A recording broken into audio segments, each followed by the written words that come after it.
ആവക്ര സമുന്നത നിർജിത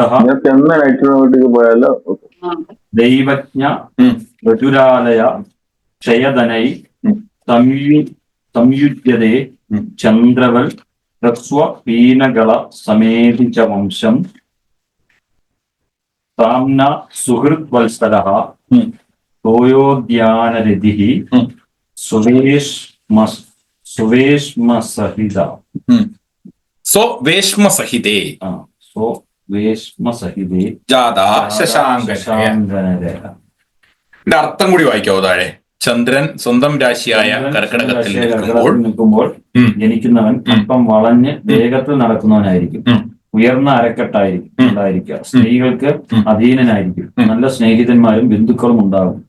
ജ്യോതിശാസ്ത്രത്തിൽ പാണ്ഡിത്യം നേടും. നിരവധി കെട്ടിടങ്ങളുടെ ഉടമയായിരിക്കും.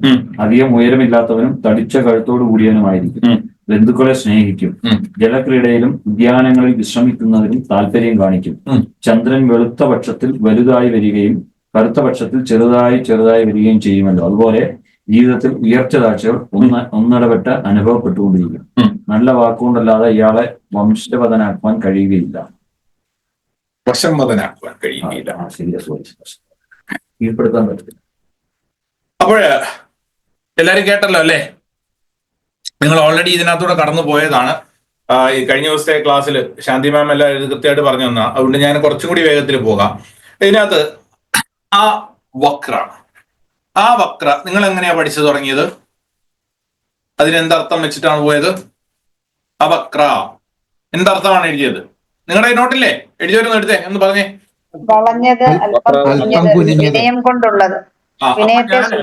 നിങ്ങൾക്ക് ആദ്യമേ തരുന്നതെന്ന് വെച്ചാൽ ആ എന്ന വാക്കിന്റെ അർത്ഥമാണ്. അവിടെ കൊടുത്തു. ആ എന്ന വാക്കിന്റെ അർത്ഥം എഴുതിക്കോ. ആ എന്ന വാക്കിനർത്ഥം ഫസ്റ്റ് മെമ്മറി, ഓർമ്മ.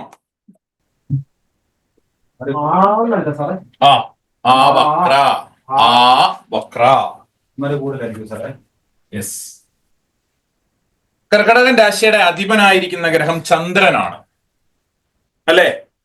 ചന്ദ്രനെ സംബന്ധിച്ചിടത്തോളം ഏറ്റവും കൂടുതലും കാര്യങ്ങളിലൂടെ കടന്നു പോകാൻ ചന്ദ്രന് മാത്രമേ കഴിയത്തുള്ളൂ. ആണോ? കാരണം ചന്ദ്രൻ എന്താണ്? എല്ലാ മാസങ്ങളിലും എല്ലാ കാലങ്ങളിലും ഓരോ രാശിയിലുള്ള വ്യത്യസ്തമായ നക്ഷത്രങ്ങളെയും നക്ഷത്രാധിപനെയും അംശിച്ച്, അതായത് ബന്ധപ്പെട്ട് തൊട്ട് പോവാണ്. ഓരോ സമയത്തും ചന്ദ്രൻ അതാത് നക്ഷത്രങ്ങളിലേക്ക് കടന്നു വരുമ്പോൾ പുതുമകൾ കൊണ്ടുവരുന്ന ആളായിരിക്കും. നേരത്തെ പറഞ്ഞിരുന്നു, ചന്ദ്രൻ എപ്പോഴും പുതുമയുടെ ആളാണ്. ഫസ്റ്റ് വളരെ ഈക്വലന്റ് ആയിട്ടുള്ള സാദൃശ്യങ്ങൾ എല്ലായിടത്തും ഉണ്ടായാൽ പോലും അവിടെ ഒരു പുതുമ അയാൾ കൊണ്ടുവരും. ക്ലിയർ? അതുകൊണ്ട് ഫസ്റ്റ് ഈ ആ എന്ന വാക്കിൽ നിന്നും ഓർമ്മ, അനുകമ്പ. ചന്ദ്രൻ ലോലനാണ് അല്ലെ? സൗമ്യനാണ്. അനുകമ്പ നിലനിൽക്കുന്ന വ്യക്തിയായിരിക്കും. കൂട്ടിച്ചേർക്കൽ, അതായത് ഈ കർക്കിടകൻ രാശിയിൽ ജനിച്ച ആളിന് കമ്പൈനിങ് കപ്പാസിറ്റീസ് കൂടുതലായിരിക്കും. കൂട്ടിച്ചേർക്കുക, ഇതിപ്പോ രണ്ടുപേരെ തമ്മിൽ കൂട്ടിച്ചേർക്കുന്നത് മാത്രമല്ല, ഒരു റിസർച്ച് ചെയ്ത ഒരു ഡേറ്റയെ കൂട്ടിച്ചേർത്ത് കൊണ്ടുവരാൻ പ്രൊഫസേഴ്സ് ആവാനുള്ള ക്വാളിറ്റി ഉണ്ടായിരിക്കും. പഠിപ്പിച്ചു കൊടുക്കാൻ കഴിവുള്ളതുണ്ടാവും. കൂട്ടിച്ചേർക്കുകയാണത്. അറിവുകളെയും കൂട്ടിച്ചേർക്കാം.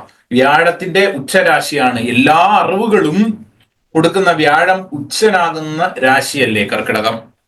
ആയതുകൊണ്ട് തന്നെ ഈ ആ പദത്തിൽ നിന്നും നല്ല മെമ്മറി പവർ ഉള്ള വ്യക്തിയായിരിക്കും. നല്ല അനുകമ്പയുള്ള ആളായിരിക്കും. റിസർച്ച് സ്കോളർ ആയിരിക്കും. പ്രൊഫസർ ആവാനുള്ള ക്വാളിറ്റി ഉള്ള ആളായിരിക്കും. കൂട്ടിച്ചേർക്കാനുള്ള കഴിവുകളുള്ള ആളായിരിക്കും. അംഗീകരിക്കുന്ന വ്യക്തിയുമായിരിക്കും. ആർഗ്യുമെന്റ് സ്വഭാവങ്ങളൊന്നും ഉണ്ടാവില്ല. പൊതുവെ സൗമ്യത്വം കൊടുക്കുന്നതാണ്. അംഗീകരിക്കൽ എന്ന് പറയുന്ന ഒരു സ്വഭാവം അവിടെ ഉണ്ടാവും. അടുത്തത് സംശയമുള്ള ആളായിരിക്കും. എന്തിനേയും സംശയമുള്ളത് കൊണ്ടാണല്ലോ അയാൾ ഒരു സ്കോളർ ആകുന്നതും പഠിതാവാകുന്നതും റിസർച്ചർ ആകുന്നതും പ്രൊഫസർ ആകുന്നതും. ഒരാള് പ്രൊഫസർ ആവണമെങ്കിൽ അയാള് പഠിക്കണം, നല്ല ഒരു വിദ്യാർത്ഥിയാകണം. ആ വിദ്യാർത്ഥി ചോദ്യം ചെയ്യുന്ന വിധത്തിലായാൽ മാത്രമേ അയാൾക്ക് എന്ത് ചെയ്യാൻ പറ്റുള്ളൂ, അറിവ് വർദ്ധിക്കത്തുള്ളൂ. മാത്രമല്ല, അത് അയാൾ ക്ലിയർ ചെയ്യും, റിസർച്ച് ചെയ്ത് ആ ഡേറ്റയെ കണക്ട് ചെയ്യും. മനസ്സിലാവുന്നുണ്ടോ?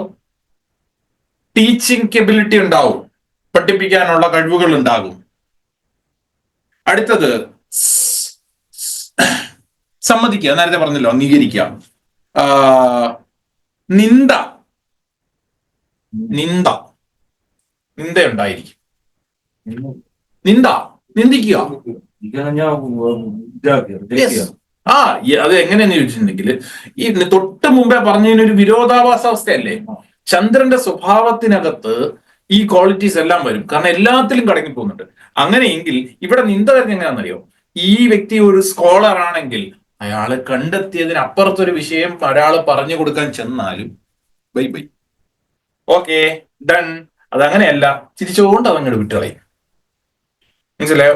ഇഗ്നോർ ചെയ്യുക വിത്തൗട്ട് ആർഗ്യുമെന്റ്സ്. പിണക്കത്തില്ല അല്ലെ, അലമ്പത്തില്ല. നമ്മുടെ ഭാഷ പറഞ്ഞാൽ ചിരിച്ചുകൊണ്ട് ഓക്കെ എന്ന് പറഞ്ഞു അങ്ങ് വിട്ടുകളി. പറയാം അതങ്ങനെയല്ല, അതങ്ങനെയല്ല, അങ്ങനെ പാടില്ല എന്ന് പറയും. അത് വേറൊരിടത്ത് പറയുകയും ചെയ്യും. ഇവിടെ കർക്കിടകത്തിന്റെ രാശിയാണോ? ഇത് ലഗ്നം കർക്കിടകമാണോ? മൂപ്പര് ഇനി വേറൊരു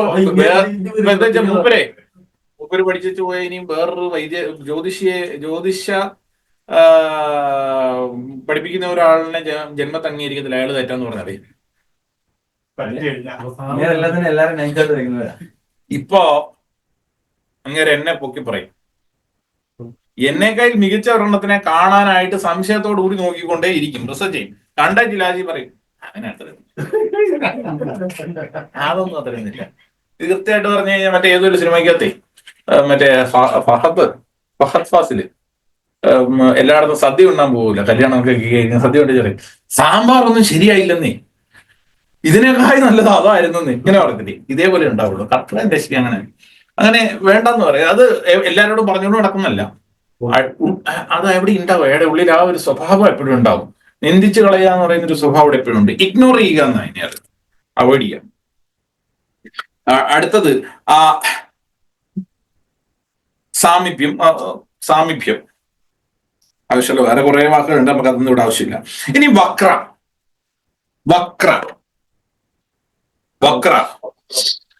എന്ന ഗ്രഹം പദം കൊണ്ട് ശനി എന്നർത്ഥം. ശനി പതുക്കെ ഉള്ള ആളല്ലേ, പക്ഷേ ചന്ദ്രൻ സ്പീഡിന്റെ ആളല്ലേ. ഈ കർക്കിടകൻ രാശിയിലെ നക്ഷത്രങ്ങൾ നോക്കി ഒന്ന് ഗുരു, ഫസ്റ്റ് പോയിന്റില് ഗുരു വന്നത് കൊണ്ട് അയാൾ അറിവ് നേടും, സ്കോളർ ആകും, ടീച്ചർ ആകും, ഇങ്ങനെയൊക്കെ ക്വാളിറ്റി ആവും. വക്ര എന്ന് പറയുമ്പോൾ ശനിയിലേക്ക് വന്നു. വ്യാഴത്തിന്റെ നക്ഷത്രം കഴിഞ്ഞാൽ അവിടെ അടുത്ത നക്ഷത്രം ഏതാണ്? പൂയം, ശനിയുടെ നക്ഷത്രം അല്ലെ. അതിനുശേഷമല്ലേ ബുധന്റെ നക്ഷത്രം വരിക. അപ്പൊ നോക്ക്, ഒരു കാരണനാഥനും അടുത്ത കാരണനാഥനും അടുത്ത സ്ഥൂലനാഥനും അല്ലേ. അപ്പൊ ഈ ശനി എന്ന് പറയുന്ന ഗ്രഹത്തിലേക്ക് വരുമ്പോ വക്ര എന്ന് പറഞ്ഞാൽ അതില് ആ വാക്ക് കൊണ്ട് ശനി എന്നർത്ഥമാക്കും. രണ്ടാമത് കുജൻ എന്നർത്ഥമാക്കും, എഴുതിക്കോ. മൂന്നാമത് രുദ്രൻ എന്നർത്ഥമാക്കും. ഈ വക്ര ഒറ്റ വാക്കാണ്. വക്രഹ, ശനി, കുജൻ, രുദ്രൻ.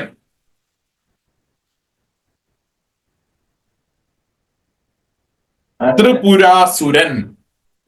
ഈ ഒറ്റ വാക്കിന് ഇങ്ങനെയുള്ള അർത്ഥങ്ങളുണ്ടോ? ഉണ്ട്. ഈ വാക്കിന്റെ അർത്ഥങ്ങളായി തരുന്നത് ഇതെന്താണെന്ന് നമുക്കിപ്പോ ക്ലബ് ചെയ്യാം. ത്രിപുരാസുരൻ. കരുഷരാജ്യത്തെ രാജാവ്, അതായത് ഒരു രാജ്യത്തെ രാജാവ്. അങ്ങനെ ഒരു രാജാവ്. ഈ രാജ്യത്തെ ഒന്നും കൂടെ പറയണ്ട. രാജ്യമില്ല, രാജാവ്. സംശയം പുണർദം പൂയമായില്ലേ, ആ 3 നാളും ഈ കർക്കിടക രാശിയല്ലേ വരുന്നത്. അതെ, അതുകൊണ്ടാണ് നമ്മളിപ്പോ ഗുരുവും ശനിയും കുജനും നമ്മൾ കുജനല്ല, ബുധനും വന്നതിന്റെ കാര്യം ഈ 3 നക്ഷത്രം അവിടെ ഉള്ളത് ഇവിടെ എഴുതി വെച്ചു എന്നുള്ളതേ ഉള്ളൂ. ഇതിന്റെ ക്വാളിറ്റീസ് ആണ് ഈ രാശി ഡെലിവറി ചെയ്യാൻ പോകുന്നത്. നിങ്ങൾ ഏത് രാശിശീലം പഠിക്കാൻ പോയാലും ഞാൻ പറഞ്ഞ കാര്യങ്ങളൊക്കെ നിങ്ങൾ എടുത്തു വെച്ച് നോക്ക്. ഈ ഗുണങ്ങളൊക്കെ ഇനി നിങ്ങൾക്ക് തന്നെ ഇനിയിപ്പോ കഴിഞ്ഞ വർഷം ഇവരെ പഠിപ്പിച്ചത് ഇങ്ങനല്ല. കഴിഞ്ഞ വർഷം ഇവരെ പഠിപ്പിച്ചെന്ന് അറിയോ? കർക്കിടകൻ രാശി ജനിക്കുന്നവർ വളരെ വേഗത്തിൽ സഞ്ചരിക്കുന്നവരായിരിക്കും, പുറകിലോട്ട് സഞ്ചരിക്കുന്നവരായിരിക്കും. അതിന്റെ പദം മാത്രം ഇതിങ്ങനെ നിങ്ങളങ്ങ് കാണാതെ പഠിച്ചു. ഈ പ്രാവശ്യം സാധനം മാറി. ഈ കഴിഞ്ഞ പ്രാവശ്യത്തെ വീഡിയോസ് നിങ്ങൾ പഠിക്കണം. അത് എന്താന്ന് ചോദിച്ചു കഴിഞ്ഞാൽ ഈ നിയമങ്ങളല്ല, അവിടെ ഇന്ന ഫലങ്ങളെന്നാ ഞാൻ അങ്ങ് പഠിപ്പിച്ചു പോയിരിക്കുന്നത്. നമുക്ക് അതിലേക്ക് വരാനായിട്ട് ഒരു ടൈം ഇല്ല. ഞാൻ അതിന്റെ വീഡിയോസ് നിങ്ങൾക്ക് തരാം, നിങ്ങൾ അത് പഠിക്കുക. ചില അത്രയും കൂടി എടുത്തു പോകുമെന്ന് പറഞ്ഞു കഴിഞ്ഞാൽ നമ്മുടെ കയ്യിൽ ക്ലാസ് നീണ്ടു പോകും. ഒരു 2 മാസം കൂടി നമുക്ക് അഡീഷണൽ ക്ലാസ് കണ്ടിന്യൂ ചെയ്യും. അല്ല, ഇപ്പൊ ഞാൻ എന്തുകൊണ്ട് പഠിപ്പിക്കുന്ന വാക്കുകൾ നിങ്ങൾക്ക് എക്സ്പ്ലെയിൻ ചെയ്ത് തരിക. ഇപ്പൊ ഇങ്ങനെ പറയുമ്പോൾ കുറച്ചുകൂടെ നമുക്ക് എളുപ്പമല്ലേ സാറേ പഠിക്കാൻ? ഗുരുവിന്റെയും ശനിയുടെയും ബുധന്റെയും ക്യാരക്ടർ അതിനകത്ത് വരുന്ന പറയുമ്പോൾ അതിനകത്തേക്ക് ചന്ദ്രൻ ആ ഒരു ക്യാരക്ടർ അല്ലേ സാറേ? തീർച്ചയായിട്ടും അതെങ്ങനെയാണ് ഏത് വിധത്തിൽ ഫലം പറയാന്ന് വെച്ചാൽ ഞാൻ അതാ പറഞ്ഞു വരുന്നത്. നിങ്ങള് ഫസ്റ്റ് എന്റെ 1-ാം പാഠം മുതൽ പഠിച്ചു മുന്നോട്ട് വരുന്ന കാര്യങ്ങൾ എത്രമാത്രം നിങ്ങൾ ഹൃദയസ്ഥമാക്കുന്നോ, എത്രമാത്രം റിപ്പീറ്റഡ്ലി എടുക്കുന്നോ, അതിമനോഹരമായ ഫലം പറയാൻ പറ്റും. ഫോർ എക്സാമ്പിൾ, ഈ ബുധൻ എന്ന് പറയുന്ന ഗ്രഹം 12ന്റെയും 3ന്റെയും ആളല്ലേ? വ്യാഴം സ്ത്രീക്ക്, കർക്കിടകൻ രാശി സ്ത്രീ രാശിയല്ലേ, അവിടെ ഉച്ചനാകുന്ന ഗ്രഹമാണ് ആണല്ലോ. അങ്ങനെയുള്ള വ്യാഴം നീചനാകുന്നത് അയാളുടെ 7-ാം ഭാവത്തിലാണ്. അവിടെ ഒരു ബുധന്റെ ബന്ധം അംശകത്തിൽ വന്ന അവർക്ക് മിനിമം എന്തുണ്ടാവും? കുടുംബജീവിതം ഉറപ്പായിട്ടും പൊളിഞ്ഞിരിക്കും. വ്യാഴവും കൂടി അനിഷ്ടനായി ഈ ബുധന്റെ ബന്ധം കൂടി 7-ാം ഭാവത്തിൽ വന്നാൽ ഒന്ന് കല്യാണം കഴിച്ച് പൊളിഞ്ഞു പോകും, 2ാമത് കല്യാണം കഴിച്ച് പൊളിഞ്ഞു പോകും, 3ാമത് കല്യാണം കഴിച്ച് പൊളിഞ്ഞു പോകും, 4ാമത് കല്യാണം കഴിച്ചാൽ പൊളിഞ്ഞു പോകും. പൊളിഞ്ഞുകൊണ്ടേയിരിക്കും കല്യാണം കഴിക്കുന്നത്. എന്തുകൊണ്ട്? നോക്കൂ, 7ാം ഭാവാധിപനായ ശനിയുടെ വീടും കൂടിയല്ലേ അത്. ഭർത്തൃകാരകനും ശനിയും 7ാം ഭാവാധിപൻ. ഇത് 2 പേരും കൊടുക്കുന്ന വീടാണ്. ഇതിൽ ഈ ശനി ഒരു നീചാവസ്ഥ വന്നിട്ടുണ്ടെങ്കിൽ, അല്ലെങ്കിൽ വ്യാഴം നീചാവസ്ഥ വന്നിട്ടുണ്ടെങ്കിൽ, ഇതിനാരേലും ഒരാൾക്ക് നീചാവസ്ഥ വന്നിട്ടുണ്ട്, ഇങ്ങനെ ഒരു ബുധന്റെ ബന്ധം കൂടി വന്നാൽ 100%ഉം അവരുടെ ഫാമിലി ലൈഫ് സൊല്യൂഷൻ എടുക്കണമെങ്കിൽ ഇട്ട് കീറാനുള്ള ബുദ്ധിമുട്ടുകളായിരിക്കും. ഒത്തിരി അനുഭവങ്ങൾ സമ്പാദിക്കുന്ന രാശിക്കാരാണ് കർക്കിടകം. ജീവിതാനുഭവങ്ങളിലൂടെ പഠിക്കുന്നവരായിരിക്കും കർക്കിടകം. ശനി എന്ന് പറയുന്ന ആള് ക്ലേശങ്ങൾ കൊടുക്കുന്നവനാണ്. വ്യാഴം എന്ന് പറഞ്ഞ ആള് ക്ലേശങ്ങളിലൂടെ അവൻ അറിവ് കൊടുക്കുന്നവനാണ്. അനുഭവ സമ്പത്ത്, എ ഗുഡ് പ്രൊഫസർ, ഇവരെ പഠിപ്പിക്കാൻ ഇറങ്ങുമ്പോ അവരുടെ അനുഭവങ്ങൾ, അവർക്ക് നേരിട്ട് എക്സ്പീരിയൻസ് ചെയ്ത അനുഭവങ്ങൾ, സ്പെഷ്യൽ ടാലന്റുകൾ ഒക്കെ ഉണ്ടായിരിക്കും. കർക്കിടകൻ രാശി ഒരു ടാലന്റ് രാശിയാണ്. പക്ഷെ മൊത്തം അനുഭവങ്ങളൂടെ ആയിരിക്കും. തീർച്ചയായിട്ടും. ഓക്കെ, അപ്പൊ ഇത് നിങ്ങൾക്ക് ഇത്രയും മനോഹരമായിട്ട് മനസ്സിലാവും. അതുകൊണ്ടാണ് ഞാൻ ഇനിയും പുതിയ ബാച്ചൊക്കെ മാഡത്തിനെ ഏൽപ്പിക്കാമെന്ന് വിചാരിക്കുക. എന്തുകൊണ്ടെന്ന് വെച്ചാൽ നിലവിൽ ജ്യോതിഷികളായിട്ടുള്ളവർക്ക് ഞാൻ ക്ലാസ് എടുക്കുന്നതായിരിക്കും എനിക്ക് കുറച്ചും കൂടി നല്ലത്. ഇതിന്റെ ഇമ്പോർട്ടൻസ് മനസ്സിലാക്കാൻ അവർക്ക് പറ്റത്തുള്ളൂ. ബേസിക് കൊടുത്തവർക്ക് മാത്രമല്ല, ബേസിക് ബാച്ച് കൊടുത്തവർക്ക്. ബേസിക് അല്ല, ബേസിക് കൊടുത്തവർക്ക് ഞാൻ പഠിപ്പിക്കില്ല. നിലവിൽ ജ്യോതിഷം അറിയാവുന്നവർക്ക് ഈ കണ്ടന്റുകൾ അറിയില്ല. ദിലീപേ, മനസ്സിലാവുന്നുണ്ടോ? കഴിഞ്ഞ ദിവസം നിങ്ങൾക്ക് ഞാൻ ക്ലാസ്സിൽ ഇട്ട് തന്നില്ലേ, ഇത് ഇന്ന് മരിക്കാൻ പോകുന്ന ആളെന്ന് പറഞ്ഞു. രാത്രി 10 മണിക്ക് മരിച്ചു. അപ്പൊ എന്ന് വെച്ചാല് ഇത് നമ്മൾ മനസ്സിലാക്കുന്നത് അത്രയും ഡീപ്പായിട്ട് കാര്യങ്ങൾ പോകണം. എന്തുകൊണ്ട്, എങ്ങനെ റിസർച്ച് ചെയ്യണം, പഠിക്കണം, അപ്ലൈ ചെയ്ത് നോക്കണം. നിങ്ങളുടെ മുന്നിൽ ഓരോ ജാതകങ്ങൾ കിട്ടുമ്പോ ഈ കോമ്പിനേഷൻ ഒക്കെ വരുമ്പോ ഓരോ ടിപ്സുകൾ ഇതിനകത്ത് ഞാൻ തരുന്നതിനകത്തുണ്ട്. മേടൻ രാശി പൂരാടം നക്ഷത്രം മേടൻ രാശിയിൽ ലഗ്നമായിട്ട് വരുന്ന ആള് പൂരാടം നക്ഷത്രക്കാരനാണെങ്കിൽ ബാല്യത്തിൽ ആരെ നഷ്ടപ്പെടും? നിങ്ങൾ മറന്നുപോയി. ടിപ്പാണ്. അച്ഛനെ നഷ്ടപ്പെടും. അച്ഛനെ നഷ്ടപ്പെടുന്നു. ഇത് ടിപ്പല്ലേ? എല്ലാ രാശിക്കാർക്കും അച്ഛനെ നഷ്ടപ്പെടാനുള്ളതുണ്ട്. പക്ഷെ എന്താണ്, നമുക്കിത് പറയാം. ഒരു രാശി എന്ന് പറയുന്ന സാധനം നമ്മുടെ മുന്നിൽ വരുമ്പോ നമുക്ക് അങ്ങോട്ട് പറയാൻ കഴിയാം. വേറെ കാര്യമൊന്നുമില്ല.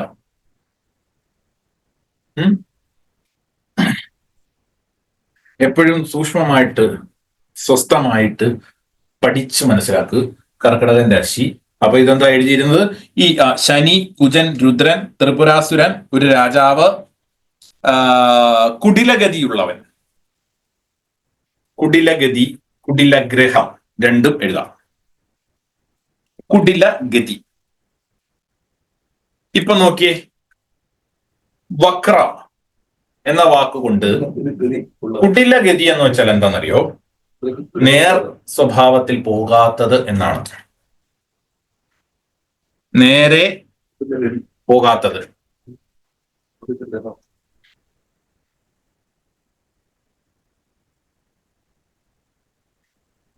കർക്കിടക രാശി എന്താ? ഞണ്ട്. അല്ലേ? ആദ്യമേ നിങ്ങൾ ഈ കർക്കിടക രാശി കുളീര രാശി എന്നൊരു പുറകിലേക്ക് സഞ്ചരിക്കുന്ന എന്നൊരു അർത്ഥം പഠിച്ചു. ഞണ്ട് എങ്ങനെ സഞ്ചരിക്കുന്നത്? ഇരു സൈഡിലേക്ക് നോക്കും. നടത്തം ബാക്ക്. അവൻ അവന്റെ ലക്ഷ്യത്തിൽ പക്ഷെ ചെല്ലും. അതുകൊണ്ട് തന്നെ കുടിലഗതി എന്ന് പറഞ്ഞാൽ, വക്ര എന്ന് പറഞ്ഞാൽ പിന്നിലേക്ക്, വളഞ്ഞ രീതി, നേരായിട്ട് പോകാതെ വേറെ വഴി കൂടെ പോകും. എന്താന്ന് വെച്ചാല് മൂക്കെ തൊടാൻ ഇങ്ങനെ വാവിട്ട് പിടിക്കും. അപ്പൊ എന്ന് വെച്ചാൽ നേരിട്ട് ഇവർക്കൊരു കാര്യം പറഞ്ഞ് ഈസി ആയിട്ട് കൊടുത്താൽ പറ്റില്ല, അത് കേൾക്കില്ല. ചിന്ത അവിടെ ഇൻബോൺ ആയിട്ടുണ്ട്. അപ്പൊ എന്ത് പറ്റും? അതിനേക്കാൾ വലിയ ബുദ്ധിമാനം എന്നുള്ള ചിന്തയിലും എനിക്ക് ഇതിനേക്കാൾ വലിയ അനുഭവം എന്നുള്ള അഹങ്കാരത്തിലും വളഞ്ഞ വഴി പോയിട്ട് അടി മേടിച്ചേച്ച് അവിടെ ചെല്ലും.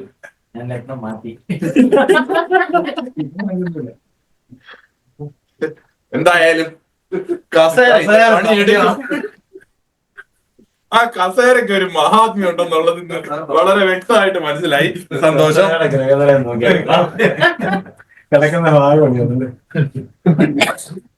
ചില്ലറക്കാരൊന്നുമല്ല ഇവരെത്തും. വക്രസ്ഥിതനാണ്, കുരുട്ടുബുദ്ധി ഉണ്ടാവും. ഇതെല്ലാം നല്ലത് തന്നെ. അവിടെ നോട്ടെ.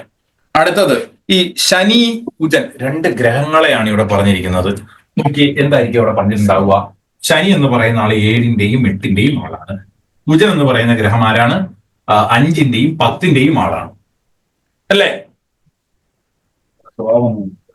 എത്ര സ്വഭാവം ഒന്നുമല്ല. ഈ ശനിയും കുജനും കൂടി ചേർന്നാൽ ഒരു അക്രമ സ്വഭാവം ഉണ്ട് ഇവരുടെ. മനസ്സിലായോ? മനസ്സിന്റെ ആളാണല്ലോ ശനി, കുജൻ. അതുകൊണ്ട് തന്നെ ചന്ദ്രൻ ഈ രാശിയിൽ നീചനാകുന്ന ആളാണ്. മനസ്സിലാവുന്നുണ്ടോ? ചന്ദ്രൻ ഈ രാശിയിൽ നീചനാകുന്നതാണ്. ആരുടെ നക്ഷത്രത്തിൽ നീചനാകും?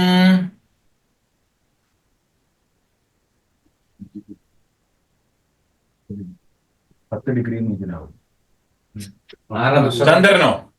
ചന്ദ്രന്റെ നീച ഡിഗ്രി എത്ര?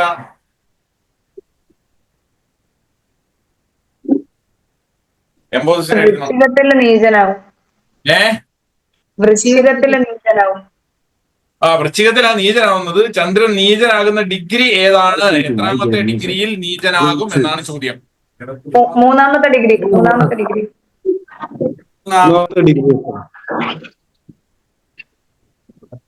രാശിയിൽ 3ാമത്തെ ഡിഗ്രി അതോ 5ാമത്തെ ഡിഗ്രി? 3ാമത്തെ ഡിഗ്രി. 5ാമത്തെ ഡിഗ്രിയിൽ ഉച്ചനാവുന്നാരാ? നീചനാവുന്നാരാ?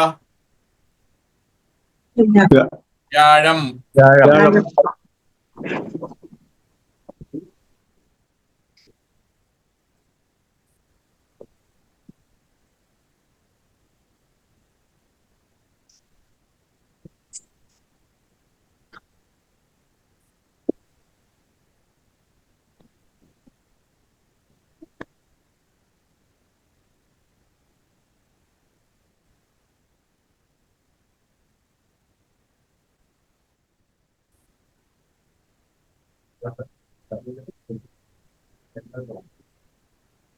അവരുടെ ജനറേറ്റർ ആണ് അതിന്റെ സൗണ്ട്.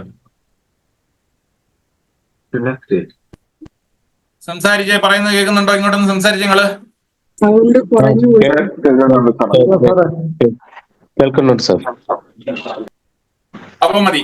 അപ്പൊ എന്താ വെച്ചാല് ഈ 5-ാം ഭാവത്തിൽ നീചനാകുന്നു എന്നുള്ളതാണ് അവിടുത്തെ ഒരു പ്രത്യേകത. ആര്? ചന്ദ്രൻ. അതുകൊണ്ട് തന്നെ ഇനി അടുത്തത് ശനി എന്ന് പറയുന്ന ഗ്രഹത്തെയാണ് പറഞ്ഞിട്ടുള്ളത് അല്ലെ. ശനി എന്ന് പറയുന്ന ഗ്രഹം 7-ന്റെ 8-ന്റെ ആളല്ലേ? ആണോ? ആ ശനിയുടെ 3-ാമത്തെ ഡിഗ്രി ഇവിടെ ഈ രാശിയിൽ 3-ാമത്തെ ഡിഗ്രി വിശാഖ നക്ഷത്രം, വ്യാഴത്തിന്റെ നക്ഷത്രമാണോ? നോക്കിയേ, സ്ത്രീക്ക് വ്യാഴത്തിന്റെ കാര്യമാണ് ഈ കർക്കിടക രാശിക്ക് പ്രയോറിറ്റി അല്ലെ. പുരുഷന്മാരുടെ കാര്യത്തിലാണോ? അല്ല, സ്ത്രീയുടെ രാശിയിലാണ്. അതുകൊണ്ട് തന്നെ കർക്കിടക ലഗ്നം അവരുടെ അധിപനായ ഗ്രഹം 5-ാം ഭാവത്തിൽ നീചസ്ഥനാകുന്നു എന്ന് പറഞ്ഞാൽ സന്താനത്തിന്റെ കാര്യങ്ങൾ കൊണ്ട് സങ്കടങ്ങൾ അനുഭവിക്കേണ്ടി വരുന്നവർ. ഒന്ന്, സന്താനത്തിനോട് ഇമോഷണലി ഡൗൺ, അതായത് പെട്ടെന്ന് അവരുടെ കുട്ടികൾ എന്ന് പറയുന്ന കാര്യത്തിൽ ചെറിയ കാര്യത്തിനകത്തും ടെൻഷൻ, ദുഃഖം. ഇനിയും അവരുടെ 5-ാം ഭാവാധിപനും വ്യാഴവും കൂടി മോശമാണ് മോശമായിട്ട് അവരുമായി ലഗ്നമായിട്ടോ അല്ലെ ലഗ്നാധിപനുമായിട്ടോ ഒക്കെ ബന്ധപ്പെട്ടിട്ടുണ്ടെങ്കിൽ ഈ കോച്ചുകൾ കാരണം ഇനി ഇല്ലാത്ത ദുരിതം മൊത്തം ഏകണ്ടി വരും. മനസ്സിലാവുന്നുണ്ടോ? ക്ലിയർ ആയോ? അതുകൊണ്ട് തന്നെ ഇനി അടുത്തത്, ഇനി വേറൊരു പ്രത്യേകത. നിങ്ങൾ ഈ ആയില്യം നക്ഷത്രക്കാരുടെ വീടിന്റെ മുന്നില് വെക്കുന്ന കണ്ടിട്ടുണ്ടോ? കണ്ണ് കിട്ടുന്നു പറയില്ലേ? നോക്കിയ ആയില്യം കൊല്ലി എന്നൊക്കെ കുറെ ചെടികളൊക്കെ കൊണ്ടുവെക്കും. എന്തൊരു വസ്തുത ഉണ്ടോ? ഒരു വസ്തുവില്ല. എന്നാ വസ്തുത ഉണ്ട്.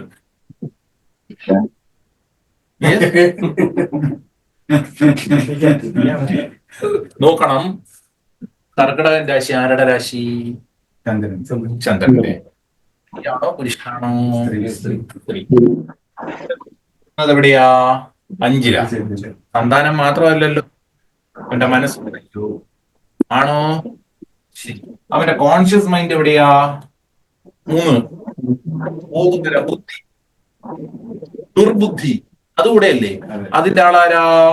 ബുധൻ. കലാശ കുഴപ്പമുണ്ടാക്കുന്ന 12-ന്റെ ആധിപത്യമുള്ള ആളല്ലയോ ബുധൻ. ആയതുകൊണ്ട് ചന്ദ്രൻ ഏറ്റവും കൂടുതലും നീചം ഭവിക്കുന്നത് അവരുടെ മനസ്ഥാനത്താണ് എങ്കിൽ ദുർബുദ്ധിയാധിപത്യമുള്ള ബുധന്റെ ആയില്യ നക്ഷത്രം വരുന്നത് ഇവിടെയാണ്. ആണല്ലോ അല്ലേ? അപ്പൊ ആയില്യക്കാരായ സ്ത്രീകൾ അവരുടെ ജാതകത്തിൽ, ഒന്ന് മ്യൂട്ടാക്കിയേക്കണേ അവിടെ, അവരുടെ ജാതകത്തിൽ ചന്ദ്രൻ അനിഷ്ടനാവുകയോ 5-ാം ഭാവാധിപനും അവന്റെ പ്രവൃത്തി ഭാവങ്ങളും അനിഷ്ടസ്ഥിതിയിലുള്ളതെങ്കിൽ അവരുടെ മനസ്സ് അത്രമാത്രം കുടിലത നിറഞ്ഞതായിരിക്കും. അവരുടെ ഇഷ്ടങ്ങൾ കുശുമ്പായി ഭവിക്കും. വളരെയേറെ കുശുമ്പുണ്ടാകും. എല്ലാ ആയില്യക്കാരും അങ്ങനെയല്ലോ. ആയില്യക്കാർക്കാണ് ഈ പ്രയോറിറ്റി കൂടുതൽ. ഈ കരിങ്കണ്ണം മത്തായി എന്നൊക്കെ നമ്മൾ ഓമന പേരിട്ട് വിളിക്കുന്നത്. എടാ എന്നാ വണ്ടിയാടാ ഇത്, ഇടിച്ച് പമ്പളമായി. ഇപ്പോ നമ്മുടെ ആയില്യം എന്ന് പറഞ്ഞുകൂടാ, നമ്മള് വാടകയ്ക്ക് താമസിച്ചോണ്ടിരിക്കുന്നതിന്റെ അപ്പുറത്ത് ഒരു അമ്മൂമ്മ ഉണ്ടായിരുന്നു. അപ്പോ നമ്മുടെ മുറ്റത്ത് എന്തെങ്കിലും ഒരു ചെടി ഇങ്ങനെ പൂത്തോന്നി, ആ പൂത്തല്ലോ, അന്ന് വൈകിട്ടത്തേക്ക് ആ പൂ എങ്ങനെയും പോയിട്ടുണ്ടാവും, ആ ചെടിയും പോയിട്ടുണ്ടാവും. ഒരൊറ്റ സാധനം പണിയെടുക്കില്ല. ഇത് ആദ്യമൊക്കെ സ്ത്രീകൾ പറയുമ്പോൾ നമ്മൾ മൈൻഡ് ചെയ്യത്തില്ല, പിന്നെ ഇത് മനഃപൂർവ്വം ശ്രദ്ധിക്കാൻ തുടങ്ങി. അങ്ങനെ ആയില്യം നക്ഷത്രത്തിലുള്ള സ്ത്രീകൾ ഏതു വിധത്തിലും അവരുടെ ഇഷ്ടങ്ങൾ നേടിയെടുക്കാൻ എത്ര നീചമായ രീതിയിൽ വേണമെങ്കിലും ചിന്തിക്കും. പ്രവർത്തിക്കുന്നത് വേറെ.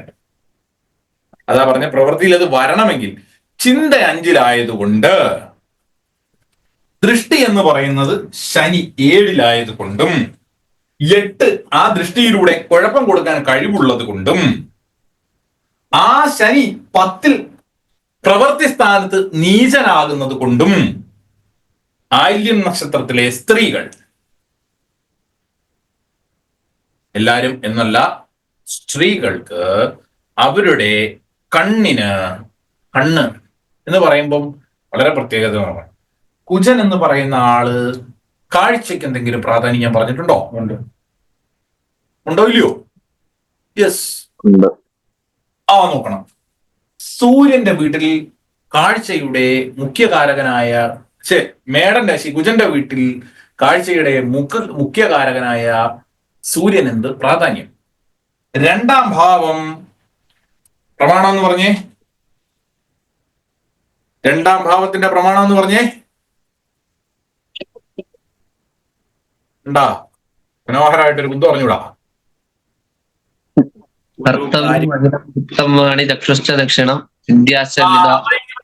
ചക്ഷു എന്ന് പറഞ്ഞാൽ എന്താണ്? ചക്ഷു 2ാം ഭാവം സൂര്യൻ, കണ്ണ്.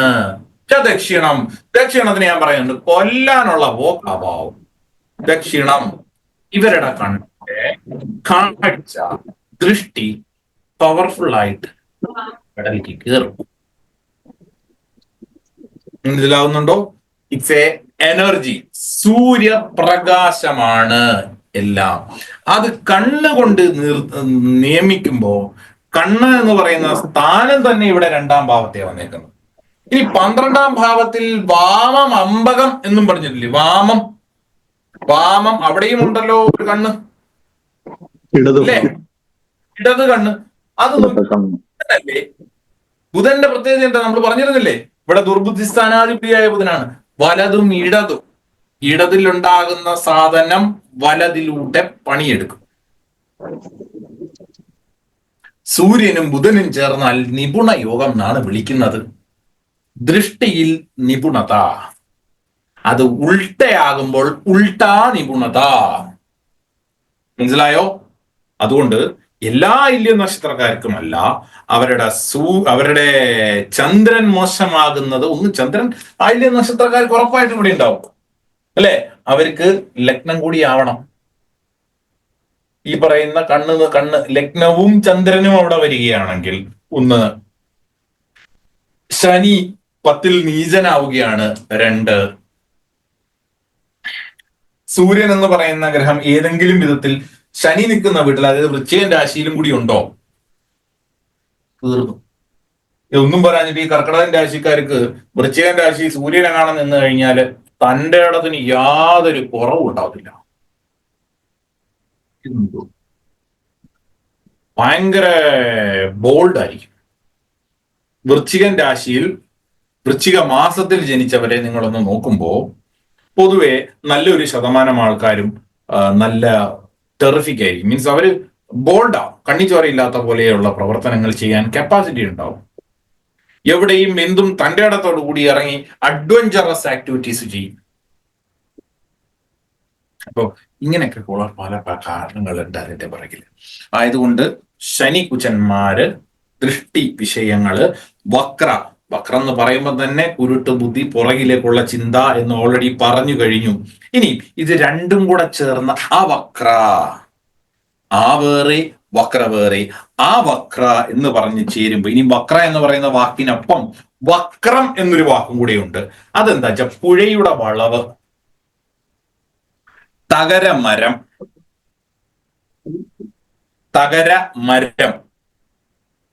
ഒരു മരവാത്. വക്രം എന്ന വാക്കിനർത്ഥം വക്രാഹ വേറെ, വക്രം വേറെ.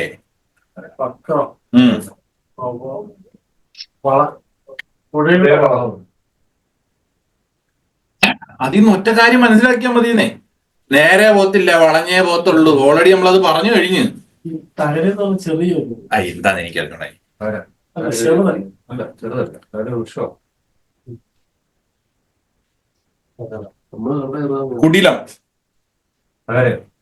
കുടിലം വാക്കിന്റെ വക്രം എന്ന് പറയുന്ന വാക്കിന് കൂടിയുണ്ട്.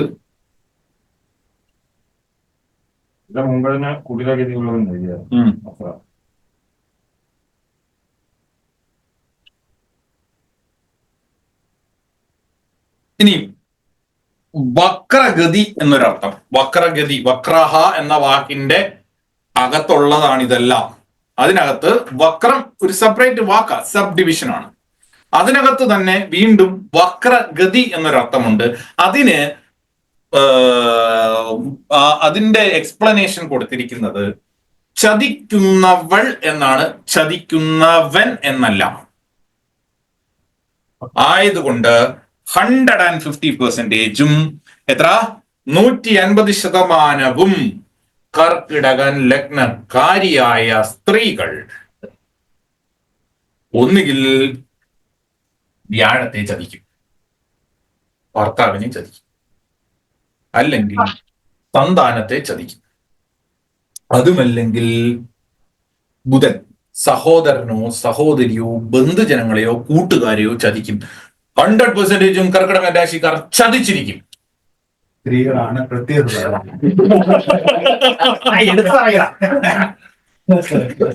അത് ആ ഒരു ആവശ്യം കണ്ടോ, സ്ത്രീകളാണ് ഇത് പ്രത്യേകം നോട്ട് ചെയ്ത് വെച്ചേക്കണോ. പറഞ്ഞില്ല, ഇപ്പൊ ദേഷ്യം പറയുന്നില്ല, ചവിട്ടിയാലോ.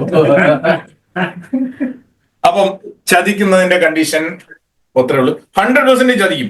നോക്കിയാൽ മതി, ഈ 3 ഗ്രഹത്തിൽ ഏതെങ്കിലും ഒരു ഗ്രഹം അവരുടെ ജാതകത്തിൽ അനിഷ്ടമായിട്ടുണ്ടെങ്കിൽ കൺഫേം ആണ് ആ പദ്ധതിയിൽ. ബാക്കി എല്ലാത്തിലും ഒരു നീറ്റായിരിക്കും. പക്ഷെ അവർക്ക് സാഹചര്യ സമ്മർദ്ദത്താൽ ചതിക്കേണ്ടി വന്നിരിക്കും. ഡണ്ണ ക്വാളിറ്റി ഫീഡാണ്. ഞാൻ കർക്കിടക രാശി അല്ലല്ലോ. അല്ല, കർക്കിടക രാശി എത്രയോ കേസുകൾ എന്റെ അടുത്തുണ്ട്. എത്ര കേസുകളുണ്ട്. പിന്നെ ഇതിന് വേണം ഒരു 50 എന്റെ സോഫ്റ്റ്വെയർ കയറി എടുത്തെടുത്തോണ്ട് നോക്ക്, ചാറ പറ കിട്ടും കർക്കിടകൻ രാശി.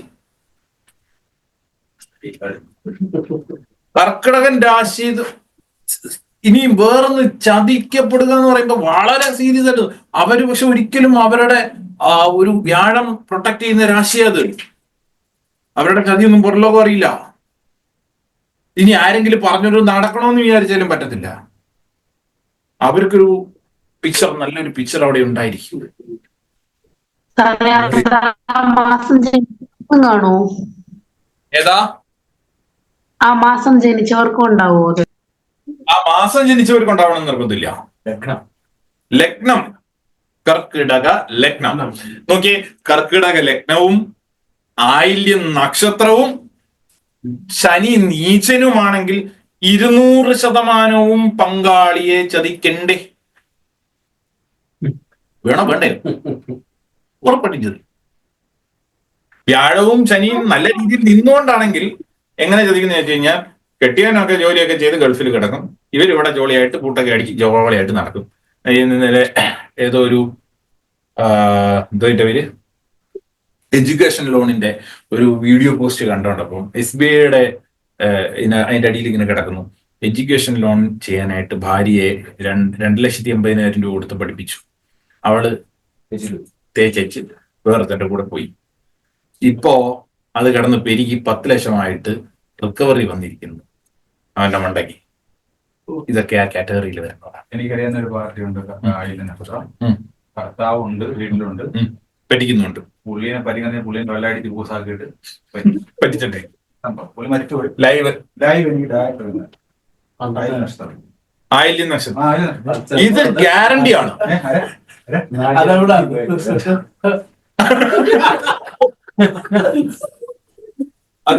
നിങ്ങളെ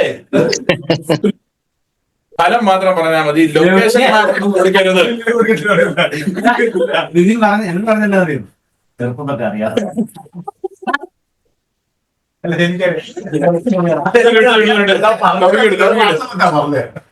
ടോപ്പിക്ക് വിട്ടോ. നമ്മളാകെ വക്രയിലിരിക്കുന്നേ ഉള്ളൂ. അടുത്തത് അവക്ര എന്ന് പറയുന്നതിനകത്ത് നമുക്ക് ഈ പറയുന്ന മെമ്മറി പവറോട് കൂടിയ ക്വാളിറ്റീസും റിസർച്ച് ക്വാളിറ്റിയും ഉള്ള ആളാണ്. ഇതിനകത്ത് വിനയത്തിന്റെ കാര്യം ഒന്നും ഞാൻ പറഞ്ഞില്ല. പറഞ്ഞോ? വിനയത്തിന്റെ കാര്യം പറഞ്ഞു. വിനയമല്ല ഇവിടെ നമുക്ക് നോക്കുക. അടിസ്ഥാനപരമായിട്ട് അവര് സൗമ്യക്കാരാണ്. സൗമ്യക്കാരാണോ സാറേ ചീറ്റ് ചെയ്യുന്നത്? പൊട്ടിത്തെറിച്ച് അടിയും തന്നെ അവന്റെ പാട്ടിന് പോകും. ഉണ്ടാതിരിക്കുന്നവനോ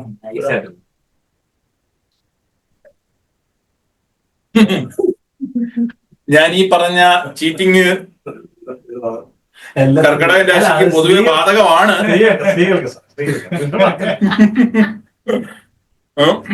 പക്ഷെ പുരുഷന്മാരിൽ ഇത് പണിയെടുക്കും. ശുക്രനെ പരിഗണിക്കണം.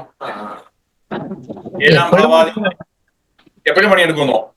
എപ്പോഴും മരിയായിരിക്കും കർക്കിടക രാശിക്കാർക്ക്. എപ്പോഴും പണിയായിരിക്കുന്നുണ്ടോ? അരുണ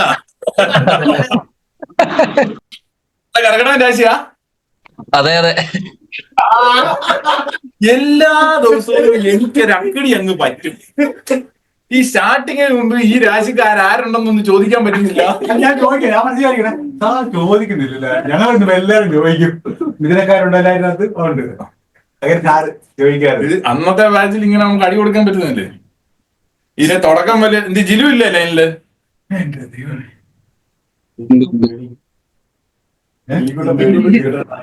ജില്ലു, നമ്മുടെ ആദ്യത്തെ ക്ലാസ് ഇപ്പോഴത്തെ ക്ലാസ് തമ്മിലുള്ള വ്യത്യാസം എന്താന്ന് കണ്ടോ? പിന്നില്ലേ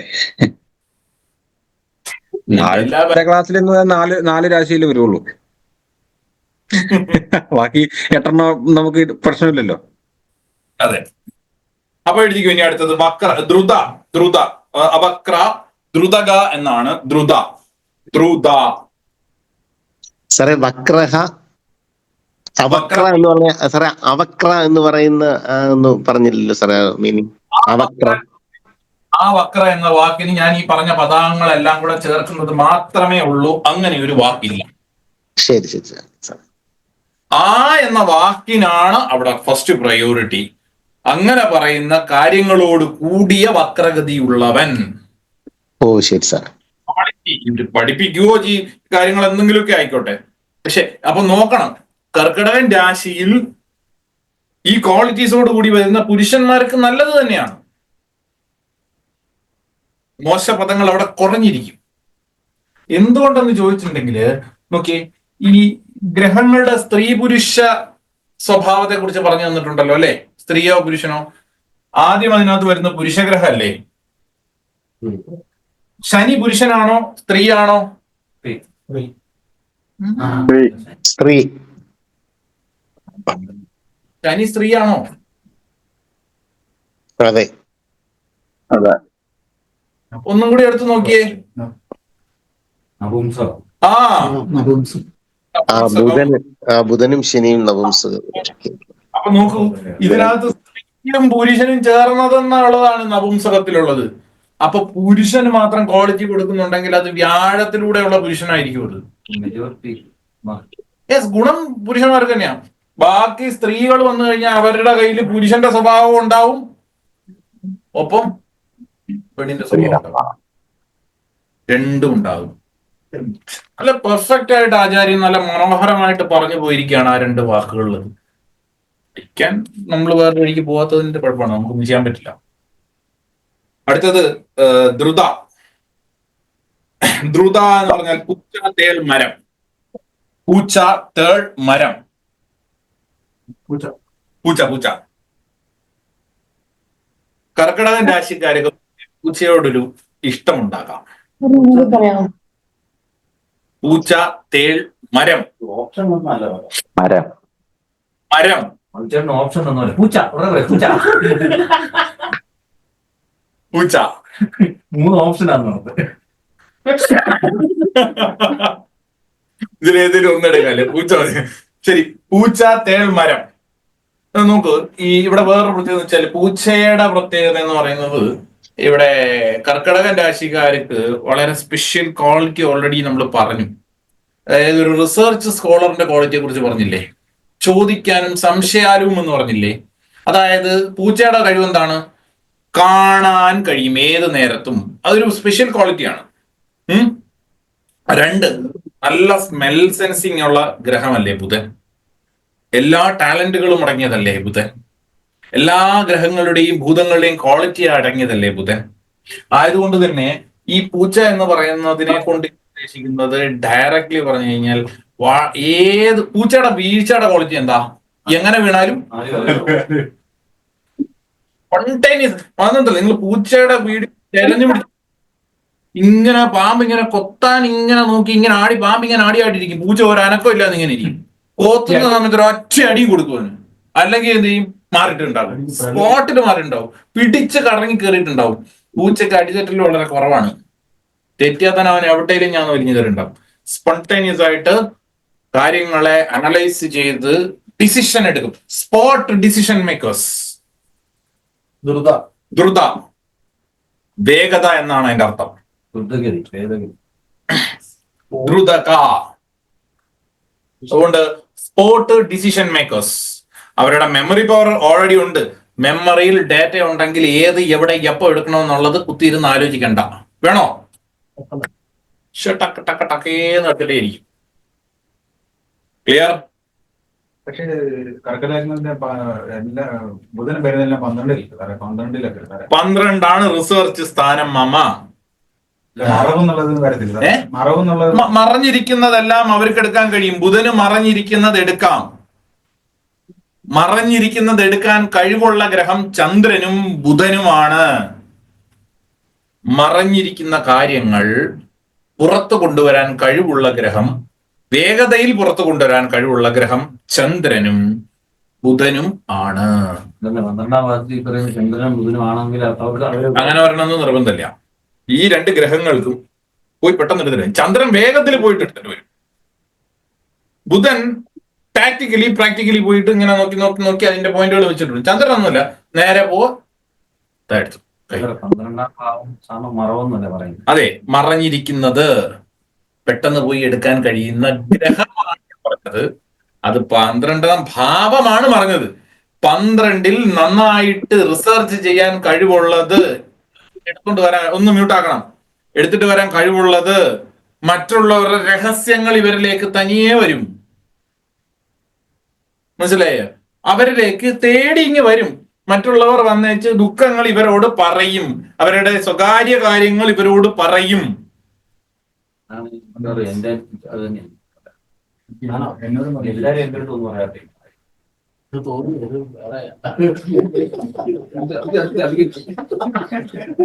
ഓക്കെ, റൈറ്റ്. വിട്ടേക്ക്. അടുത്തത് പൂച്ച. തേൽ.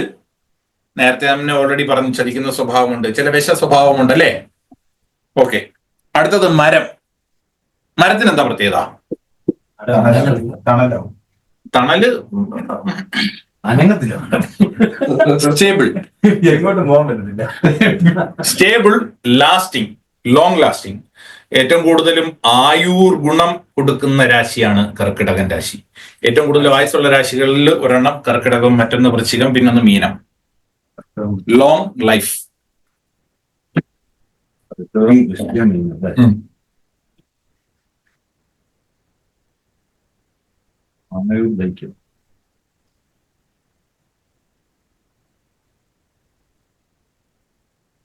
അത് മാത്രമല്ല, ക്ലേശങ്ങൾ വളരെയേറെ സഹിക്കേണ്ടി വരുന്നത്.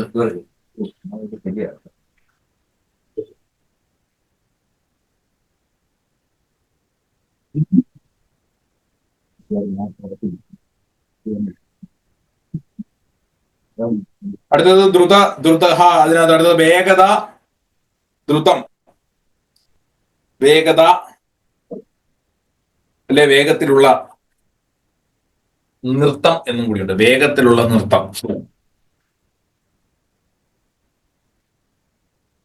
വാദ്യം.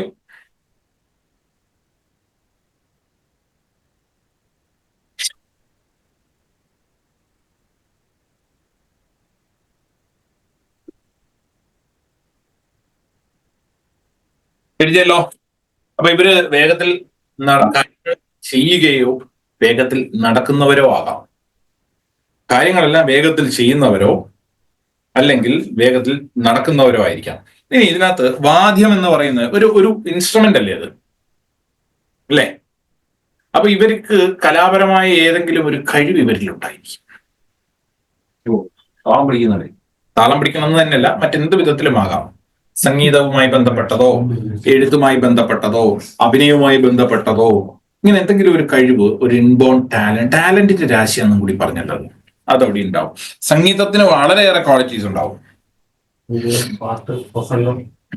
പ്രസംഗം, കാര്യങ്ങൾ ആശയം പറഞ്ഞു കൊടുക്കാൻ. പറഞ്ഞു പിടിച്ചു വരും എല്ലാം ഓർമ്മിച്ച് വരും. അതാ ഓർമ്മയില്ല. 2.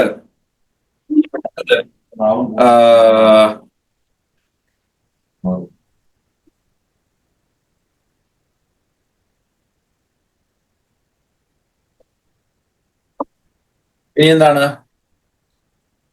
ദ്രുതക സമുന്നത കടി. എന്താ സമുന്നത കടിയുടെ അർത്ഥം? നിങ്ങൾ എന്താ മനസ്സിലാക്കിയത്? സമുന്നതം. ഉന്നതമായ ഏറ്റവും ഉന്നതമായ കടി. അതാണ് ശരീരം. ഭംഗിയുള്ള ശരീരം. നോക്കാം, ഇവിടെ സ എന്ന് പറയുന്നതിൽ ഫസ്റ്റില് സ അതൊരു അന്ത്യാക്ഷരം മാത്രമാണ്, അതിനകത്ത് പ്രത്യേകിച്ചൊന്നുമില്ല. എന്നാൽ സം എന്നൊരു വാക്കുണ്ട്, സംഹ. നിങ്ങൾക്ക് വേണമെങ്കിൽ എഴുതിക്കണോ? ഇതെന്താണ്, എവിടെയാണ് ഇതിപ്പോ എഴുതി വെക്കുന്നതുകൊണ്ട് എന്താ ഗുണം എന്ന് ചോദിച്ചിട്ടുണ്ടെങ്കിൽ, നാളെ ആരെങ്കിലും ചോദിക്കും ഇതൊക്കെ എവിടെ നിന്ന് പോയി പഠിച്ചേച്ച് വന്നാടാന്ന് ചോദിക്കും. അപ്പം പറയണം കാണിപ്പോയി എഴുതിയിട്ടുണ്ടായിരുന്നു, പോയി അത് നോക്കി വായിച്ച് പഠിച്ചേച്ച് നീയും പാടാന്ന് പറയണം. എവിടെ നിന്ന് കാണിച്ചു കൊടുക്കാൻ പോകരുത്. ഒന്ന് ഈ ഓശാരത്തിന് വന്ന് ചൊറിയാനിരിക്കുന്നവർക്ക് അങ്ങനെ ഈസി ആയിട്ടൊന്നും കൊടുക്കണ്ട. അപ്പൊ പോയി പഠിച്ചേച്ച് വരട്ടെ, അതല്ലേ വേണ്ടത്. ഇന്നടത്ത് ഈ പ്രമാണത്തിൽ ഇന്ന സാധനം കിടപ്പുണ്ട്, പോയി പഠിച്ചേച്ച് വാ, കണ്ടിട്ട് വാ, എന്നിട്ടും കിട്ടിയില്ലെങ്കിൽ കാശും കൊണ്ട് വാ. എന്തേ, നിങ്ങള് പൈസ തന്നിട്ടല്ലേ ഇതൊക്കെ പഠിക്കുന്നേ? നിങ്ങളുടെ മെനക്കേട് കൂലി, ഒരു മാസത്തെ ഫീസ്, നിങ്ങൾ എനിക്ക് തന്ന ഒരു മാസത്തെ ഫീസ് മേടിച്ചേച്ച് ഒരു വാക്കിന്റെ അർത്ഥം കാണിച്ചു കൊടുക്കാവൂ. ഇത് പഠിക്കാൻ അമ്മാതിരി കഷ്ടപ്പാടുകളുണ്ടല്ലോ ഇല്ലേ? ഇത് അപ്ലൈ ചെയ്ത് കാണിക്കല്ലേ? ഈ പറയുന്ന അനുഭവങ്ങൾ നിങ്ങൾ ക്ലബ് ചെയ്ത് നോക്ക്. വന്നില്ലെങ്കിൽ വാ, നമുക്ക് നോക്കാം. ഇപ്പൊ നിങ്ങൾ ഇന്നിപ്പോ ഇവിടെ നിന്ന് ഫലം കണ്ടോണ്ടിരുന്നല്ലേ? മോൻ ആശുപത്രി കിടക്കുന്ന പറഞ്ഞ് എന്താ പറഞ്ഞത്? രക്തസ്രാവം ലങ്സിൽ. അയ്യോ സാറേ, ചോര ഛർദിച്ചോണ്ടിരിക്കുക ചെറുക്കൻ. അത് കാരണം അവന്റെ കാലിന് പ്രശ്നം. അന്നേരം എന്തോ പറഞ്ഞേ? കാലും എന്തോ പറ്റുന്ന മരപ്പായെന്നോ അങ്ങനെ എന്തോ പറയും. ഇതിലെ ലങ്സിൽ രക്തസ്രാവം വന്നതിന്റെ പേര് കാലിന് പ്രശ്നം ഉണ്ടാവണമെന്തോ എനിക്കറിഞ്ഞൂടാ, മെഡിക്കൽ സയൻസിൽ പോയി ചോദിക്കണം. പക്ഷെ രാശി ഗ്രഹസ്ഥിതി കാണിക്കുന്നത് അതാണ്. അവിടെ വന്നാൽ അടുത്തത് കാലിന്. അത് അവര് അക്കമ്പനി ചെയ്യും, അത് ഏക്കും. കഴിഞ്ഞ എന്റെ ഒരു സുഹൃത്തിന് കാലിലൊരു ഓപ്പറേഷൻ ചെയ്താ 1 മാസമായിട്ട് വെന്റിലേറ്ററില്ല. അത് ഇത് കഴിഞ്ഞ വർഷം പറഞ്ഞായിരുന്നു. അതെന്തോ നമ്മൾ പറഞ്ഞായിരുന്നല്ലോ. ശനിയും രവിയും കൂടെ ബന്ധപ്പെടുന്ന സാർ പറഞ്ഞായിരുന്നു. ഡീറ്റെയിൽ വല്ലതും കിട്ടിയോ? ഇപ്പൊ സംസാരിക്കാനല്ലോ, പക്ഷെ ശരിക്കും ബോധം ഇതില്ല, പരസ്പരം ഒന്നുമില്ലാതെ സംസാരിക്കും. നമുക്ക് ഇതൊക്കെ പറയുമ്പോൾ ഈ ഗ്രഹങ്ങളുടെ ആ ഒരു ഇൻഫ്ലുവൻസുകളാണ് നമ്മൾ മനസ്സിലാക്കേണ്ടത്. ഓക്കെ. സം എന്നാൽ ജ്ഞാനം, ധ്യാനം, വേലി, മതിൽ. ധ്യാനം, ജ്ഞാനം, അറിവ്. ഈ ഉള്ളിൽ നിന്നുള്ള അറിവാണ് ജ്ഞാനം കേട്ടോ. ഇൻബോൺ ആയിട്ട് വരുന്ന ടാലന്റ് രാശിയല്ലേ എല്ലാം അതിവിടെ ജ്ഞാനത്തിനെല്ലാം എന്നൊരർത്ഥമാണ്. കണ്ടില്ല. സന്യാസി എന്ന് പറയാം, സംന്യസിക്കുന്നതെന്നാ പറയാം. എല്ലാം തിരിക്കും. അത് അറിയില്ല. പക്ഷെ ഈ സംസ്കൃതത്തിന് വലിയൊരു കുഴപ്പമെന്ന് പറയുന്നത് ഇഷ്ടമുള്ളവർക്ക് ഇഷ്ടമുള്ള പദങ്ങൾ കൊടുക്കാം. അതനുസരിച്ച് ഞാനിപ്പം പറഞ്ഞു ഇനി ഞാൻ പറയും, ഞങ്ങള് ഇങ്ങനെ കുറെ പ്രമാണങ്ങളൊക്കെ ചൊല്ലും. ഈ മധ്യമർക്കട മധ്യസ്ഥേ വൃശ്ചിക ദ്രംശനെ എന്ന് പറയുമ്പോ ഒന്നുമില്ല. വെള്ളം അടിച്ചിട്ടിരിക്കുന്ന കൊരങ്ങൻ, കൊരങ്ങ അല്ലാതെ തന്നെ ഇവിടെല്ലാം എങ്ങനെല്ലാം വലിഞ്ഞു കയറി പോകും. അതിന് പിടിച്ചിട്ട് വെള്ളം അടിച്ചിരിക്കുന്ന കൊരങ്ങന്റെ കാര്യമാണെങ്കിലോ മധ്യസ്ഥേ, മധ്യത്തിൽ. വൃശ്ചിക ദ്രംശനം, തേള് കടിച്ചാലുള്ള അവസ്ഥ. ഒന്നാമത് ഈ സാധനത്തിന് പിന്നെ അതിനെ നമ്മൾ ഏറ്റവും ലളിതീകരിച്ച് പറയുന്ന ഭാഷയാണ് നമ്മൾ. കൊരങ്ങന് കോവേണി കിട്ടിയ പോലെ ആയിപ്പോയല്ലോ. ഇത് വലിഞ്ഞു കയറാൻ ഒരുപാടുമില്ല ഇവിടെ വേണേലും. അതിന് കോവേണി വെച്ച് കൊടുത്തു ഈസി ആക്സസ്. 1, 2, 3 മേടിച്ചെന്ന്. ഇതുപോലെ നമുക്ക് എന്ത് പ്രമാണം ഉണ്ടാക്കാം. മധ്യ എന്ന് പറയുന്ന വാക്കിനകത്ത് മദ്യം എന്നൊരർത്ഥമില്ല, പക്ഷെ നമുക്ക് ആക്കാം. എന്നിട്ട് പറയും സംസ്കൃതമാണ്. പണ്ട് എനിക്ക് ഹിന്ദിയോട് വലിയ ഇഷ്ടം ഉണ്ടായതുകൊണ്ട് എന്റെ സിഗ്നേച്ചർ ഇത് ഇങ്ങനെയാണ്.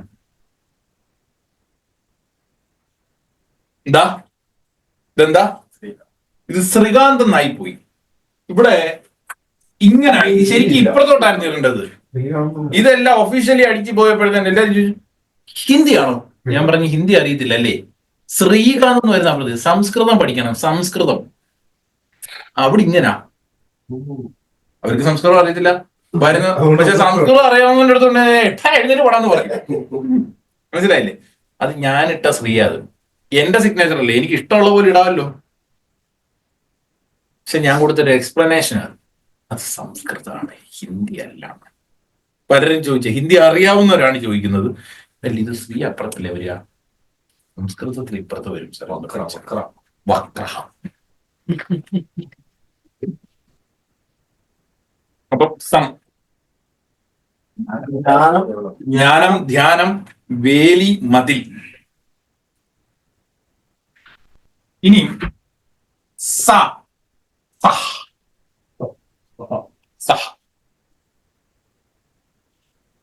വിഷ്ണു, വിഷ്ണു, പാമ്പ്, ഈശ്വരൻ,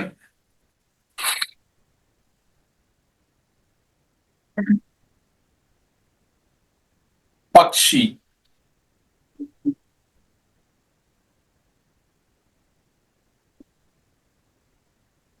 ഏഴ് സ്വരങ്ങളിൽ ഒരെണ്ണം, സപ്തസ്വരങ്ങളിലെ ഒരു ശബ്ദമാണ് സ.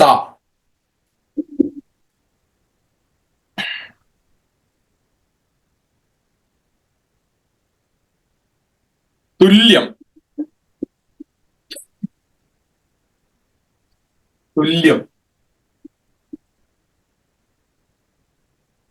സമം,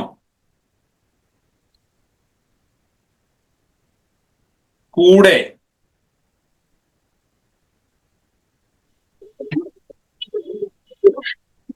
ഈ നമ്മളിവിടെ സ മുന്നത കടി എന്നല്ലേ പഠിക്കുന്നത്. അപ്പൊ ആ സ എന്താണ്? വെറും സ എന്താണ്?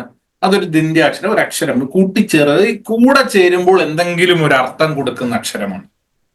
അപ്പോ ഇവിടെ എന്താണെന്ന് സസുഖം എന്ന് പറയുന്ന ഒരു വാക്ക് കേട്ടിട്ടുണ്ട്. സസുഖം എന്ന് വെച്ചാൽ എന്താ? സുഖമാണ്, എന്നാൽ അതിനെ ഒന്നും കൂടി വർദ്ധിപ്പിച്ചു എന്നാണ്. കൂടെ ചേരുമ്പോൾ, ഒറ്റയ്ക്ക് കിടക്കുമ്പോൾ ഒന്നുമില്ല, ഇനി സ്വസ്നേഹം. മനസ്സിലായോ? അപ്പോ അതുകൊണ്ട് തന്നെ സ ഉന്നത കടി എന്ന് പറഞ്ഞു കഴിഞ്ഞാൽ ഉള്ളതിലും ഉയർന്നത് എന്നാണ് അർത്ഥം. ഏറ്റവും ശ്രേഷ്ഠമായത് ഉന്നത. എഴുതിക്കോ, ഉന്നം.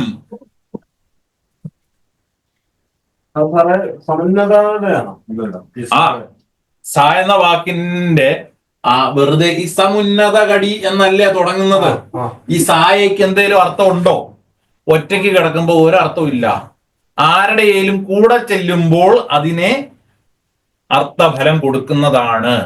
ആയതുകൊണ്ട് അതിന്റെ ഫലത്തിനെ ഇപ്പം വളരെ സമ്പൂർണ്ണം, സമ്പൂർണം.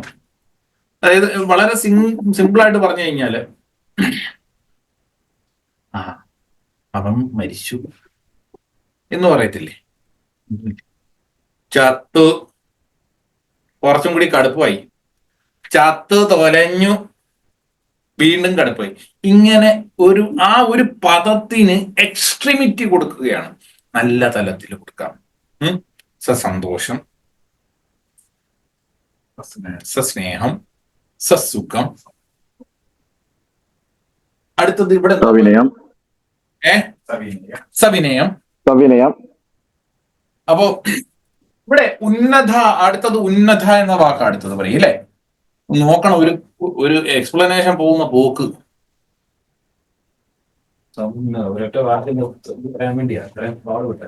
അപ്പൊ ഇതിനെ എന്തുമാത്രം ഡെഫിനിഷൻ കൊടുക്കാൻ കാണുമ്പോൾ 4 വരിയാ.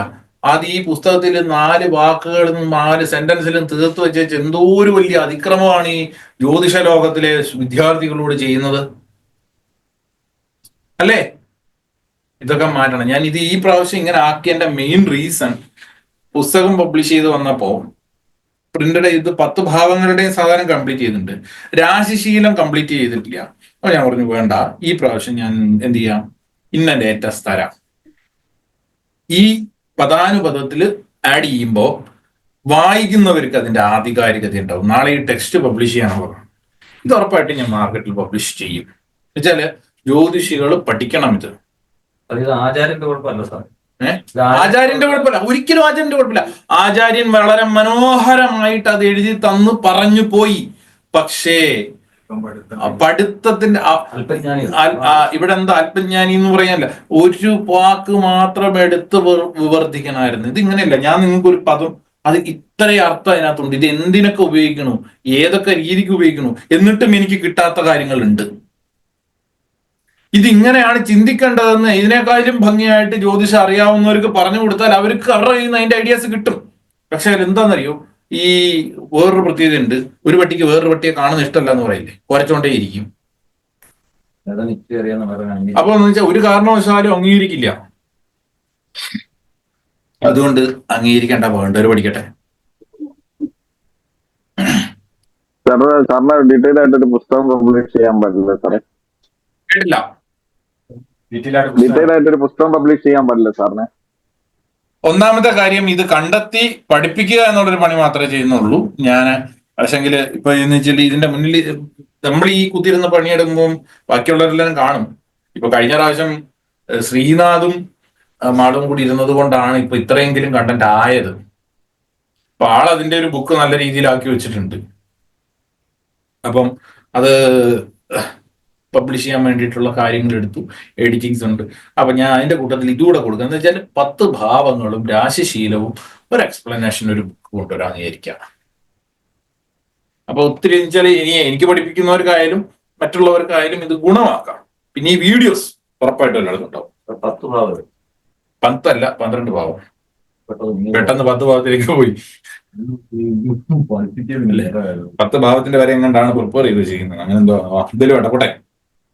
അപ്പൊ ഉന്നത എന്ന് പറഞ്ഞു കഴിഞ്ഞാൽ ഉന്നത, ഇതിനകത്ത് ഉന്നം എന്ന വാക്ക് ആദ്യമേ എടുക്കണം. ഉന്നം ഉന്നം എന്ന് പറഞ്ഞാൽ ആർജിതമായി, അല്ലെങ്കിൽ ആർദ്രമായതെന്ന് മറ്റൊരർത്ഥം കൂടിയുണ്ട്.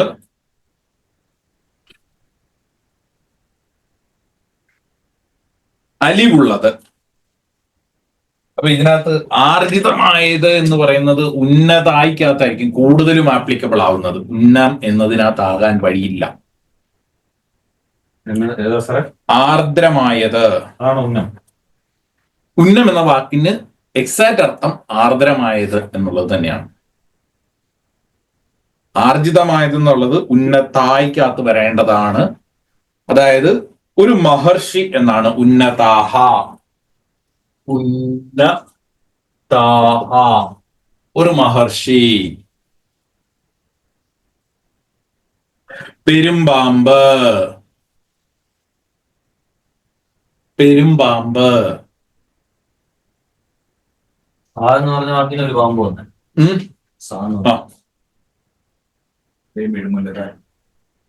ആരെയും വിഴുങ്ങും എന്നുള്ളതിനേക്കായി കൂടുതൽ എന്തിനേയും വിഴുങ്ങും എന്നുള്ളതല്ലേ.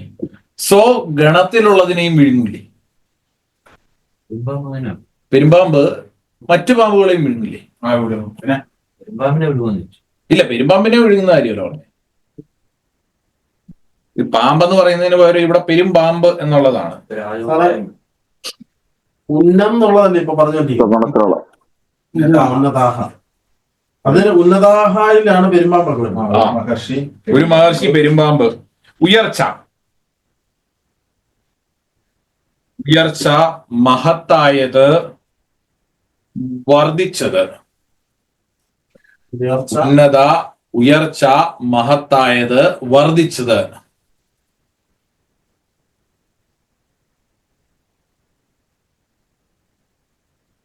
സാറേ ആ ഒരു ചേർത്ത് പറഞ്ഞ എന്തുകൊണ്ടാ സാറേ? ഒരു മഹർഷി, അത് എഴുത്. മഹർഷിയുടെ ജോലി എന്തുവാ? റിസർച്ച് ചെയ്യുക, സമൂഹത്തിന് വേണ്ടിയിട്ടുള്ള കാര്യങ്ങൾ രേഖപ്പെടുത്തി വെക്കുക. ഓൾറെഡി നമ്മൾ പറഞ്ഞു, ആ ക്വാളിറ്റിയെ ഒന്നും കൂടി എൻഹാൻസ് ചെയ്തതാണ്. പക്ഷെ അങ്ങനെ ചെയ്യണം നിർബന്ധമൊന്നുമില്ല. മഹർഷി എന്ന് പറയുന്നതിന്റെ അർത്ഥം ആളിന്റെ ജ്ഞാനങ്ങളിലൂടെ വരുന്ന ഡേറ്റാസ് ആണ്. ഇപ്പൊ നമുക്ക് ഇവിടെ കിട്ടിയിരിക്കുന്നതും ആ ഡേറ്റ, അങ്ങനെയുള്ള പല ഡേറ്റകളാണ്. പക്ഷെ നിർഭാഗ്യവശാൽ എന്ത് ചെയ്തു, ഇതൊക്കെ വക്രീകരിച്ചു പോയി. ഏതൊക്കെയോ കർക്കിടകൻ രാശിക്കാരാണ് ഇത് വക്രീകരിച്ചിട്ടുള്ളത്. പക്ഷെ കർക്കിടകൻ രാശിക്കാർ തന്നെയാണ് എന്ത് ചെയ്തിട്ടുള്ളതും പല കാര്യങ്ങളും കണ്ടെത്തിയിട്ടുണ്ടാവുക. ഏറ്റവും കൂടുതലും ഭംഗിയായിട്ട് കണ്ടെത്തിയിട്ടുണ്ടാവുക ആരായിരിക്കും? നമ്മൾ നേരത്തെ പറഞ്ഞിരുന്നു, മേടൻ രാശി, അതല്ലെങ്കിൽ കന്നി രാശിക്കാര്, അതുമല്ലെങ്കിൽ തുലാൻ രാശിക്കാര്, അല്ലേ? ആണല്ലോ. ഇതെന്തുകൊണ്ടാണല്ലോ നമ്മള് സ്ഥൂല സൂക്ഷ്മം കാരണം പഠിച്ചപ്പോ പറഞ്ഞില്ലേ? താങ്കൾ അന്ന് എവിടെയായിരുന്നു?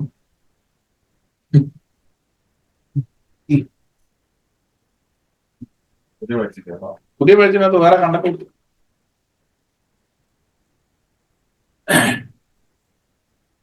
എഴുതിയോ? മഹർഷി പെരുമ്പാമ്പ്. ഈ പെരുമ്പാമ്പ് എന്ന് പറയുന്നത് സ്വവർഗത്തിലുള്ള, ഇപ്പൊ ജ്യോതിഷികളുടെ കാര്യത്തിൽ തന്നെ ആകട്ടെ, അവൻ ഇപ്പൊ ഞാൻ ചെയ്യുന്ന ഒരു പണി എന്താ?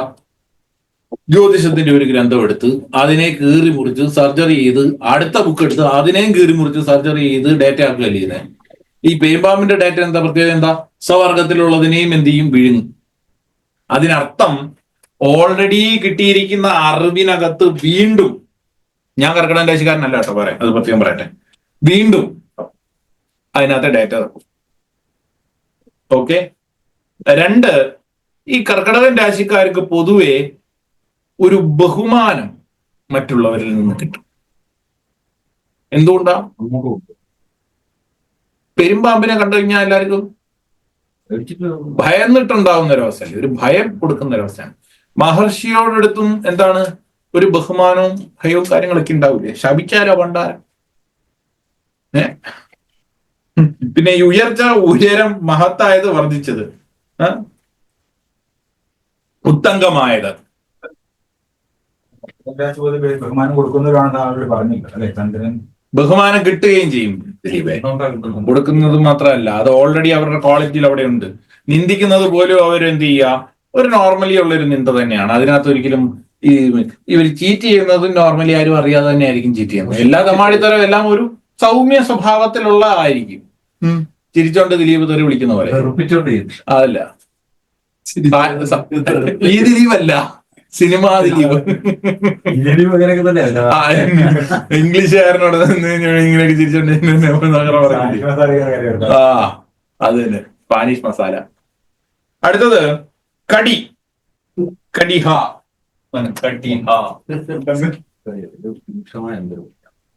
കടിക്കാൻ എന്തുകൊണ്ട്? ചായ ഉണ്ട്, കുടിക്കാൻ. കഴിക്കാൻ എന്തുകൊണ്ട്? ഒരു പോമറേനും പട്ടിയുണ്ട്, അടിച്ചു വിടട്ടാ എന്ന് ചോദിച്ചു. ഇത് ആ കടിയല്ല കേട്ടാ. കടി എന്നാൽ അരക്കെട്ട്, ആസനം,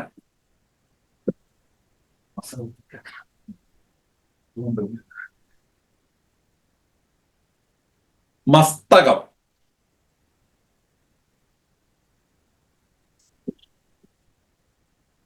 അടുത്തത് ഇതൊക്കെ എന്താണെന്ന് പറഞ്ഞുതരാം. കടിക. അതിന്റെ സബ് ഡിവിഷൻ കടിക, അതിന്റെ അകത്തുള്ള പദമാണ് കടിക.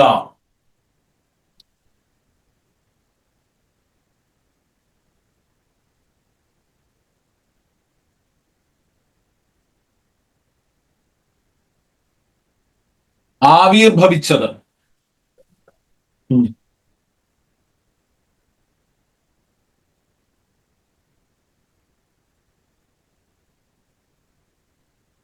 നിർജാതം.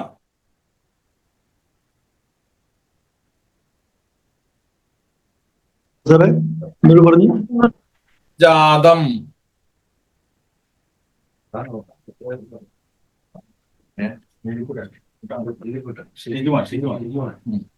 നിർജാതം.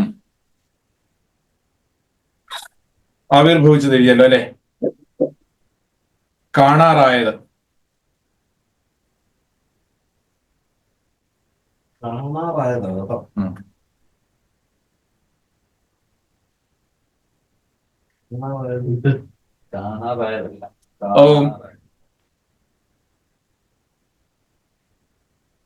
കാണാതായതല്ലോ, കാണാറായത്.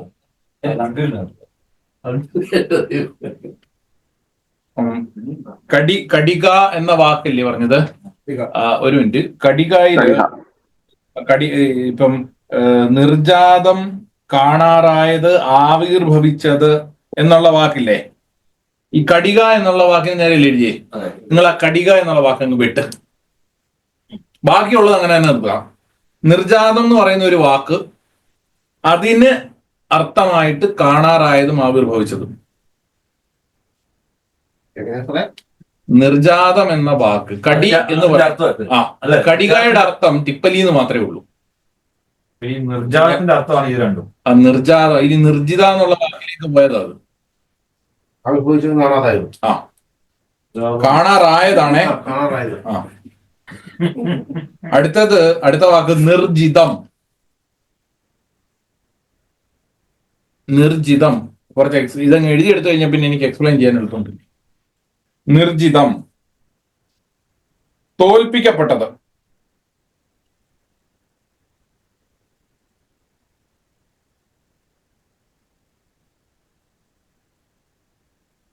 പരാജിതം.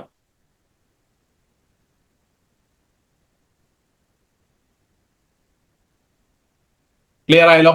അപ്പൊ ഇനി എന്താ അതിന്റെ അർത്ഥങ്ങൾ പറഞ്ഞുതരാം. കടി എന്ന് പറഞ്ഞാല് അരക്കെട്ട്, ആസനം, മസ്തകം. ഇവിടെ സമുന്നത കടി എന്ന് പറഞ്ഞേക്കുന്നത്. അതിന് നിങ്ങൾ പഠിച്ച അർത്ഥം എന്താ?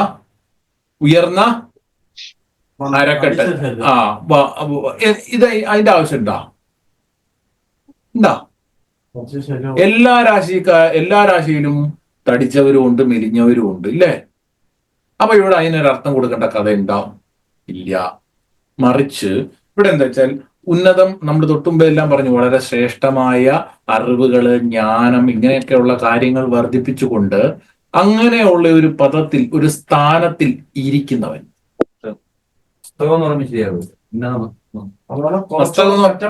രീതി ഈ വണ്ണമുള്ളതെന്നല്ല, അമ്മാതിരി അറിവുകളോട് കൂടിയ സ്ഥാനത്തിൽ ഇരിക്കുന്നത്. ഞാൻ ആദ്യമേ നിങ്ങൾക്ക് ഒരു വാക്ക് ഉപയോഗിച്ചു, പ്രൊഫസർ. ഇവിടെ അതാണ് പ്രൊഫസർ, പഠിപ്പിക്കാൻ കഴിവുള്ളവൻ.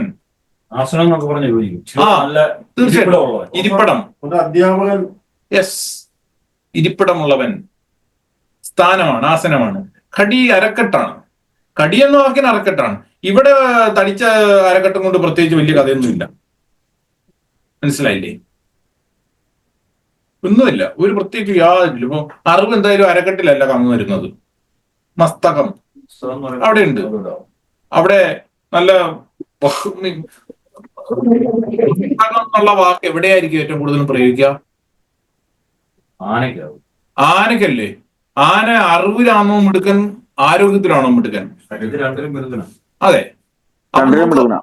പ്രത്യേകിച്ചും ആന എന്ന് പറഞ്ഞാൽ ഗജകേസരി യോഗം എന്നല്ലേ നമ്മളിവിടെ ഉപയോഗിക്കുന്നത്. അപ്പൊ വളരെ പവർഫുള്ള ചന്ദ്രന്റെ വീടാണിത്. ചന്ദ്രനും വ്യാഴവും ചേരുമ്പോഴാണ് ഗജകേസരി യോഗം ഉണ്ടാകുന്നത്. അതായത് മനസ്സിന്റെയും അറിവിന്റെയും ആള് സംയോജിക്കപ്പെടുന്നു എന്നാണ് അതിനർത്ഥം. സിമ്പിൾ ആയിട്ട് പറഞ്ഞു കഴിഞ്ഞാൽ ഒരു ഗുഡ് പ്രൊഫസർ അല്ലേ ഇവിടെ? ഗുരു കൂടി ഉണ്ടായോ? നല്ലത് തന്നെ, വളരെ ശ്രേഷ്ഠമായി. ഗജകേസരി അല്ല, ഗജകേസരി യോഗം എന്നാണ് അത്. ആ ഗുരുവിന്റെ സ്വഭാവം എന്താണോ ആ വിധത്തിൽ ഗജകേസരി. ഇപ്പോ നിങ്ങൾക്ക് ക്ലാസ് എടുത്ത ശാന്തി മാഡത്തിന്റെ ജാതകത്തിൽ വ്യാഴം കർക്കിടകൻ രാശിയിൽ ഉച്ചനാണ്. മനസ്സിലായില്ലേ? അപ്പൊ ആറിലായിക്കോട്ടെ, ആറാം ഭാവമൊന്നും മോശസ്ഥാനൊന്നും അല്ല. ജ്യോതിഷ വിഷയത്തിൽ 6, 8, 12 ഒക്കെ നല്ലത് തന്നെയാണ് ദിലീപേ. അതൊക്കെ സാഹചര്യങ്ങൾക്കനുസരിച്ചിട്ട് ഇതിനെ ഉപയോഗിക്കാനായിട്ട് അറിയാതെ പോകുന്നത് കൊണ്ടാണ് എല്ലാവരും 6, 8, 12 പോയെന്നും പറഞ്ഞ് നിലവിളിക്കുന്നത്. ഒന്നുമില്ല. അതുകൊണ്ട് ഈ വ്യക്തികൾ നമുക്ക്, നിങ്ങൾക്ക് ക്ലാസ് എടുത്ത ആളിന്റെ വ്യാഴം കർക്കിടകൻ രാശിയിൽ ഉച്ചനായിട്ട് നിൽക്കുന്ന ഒരാളാണ്.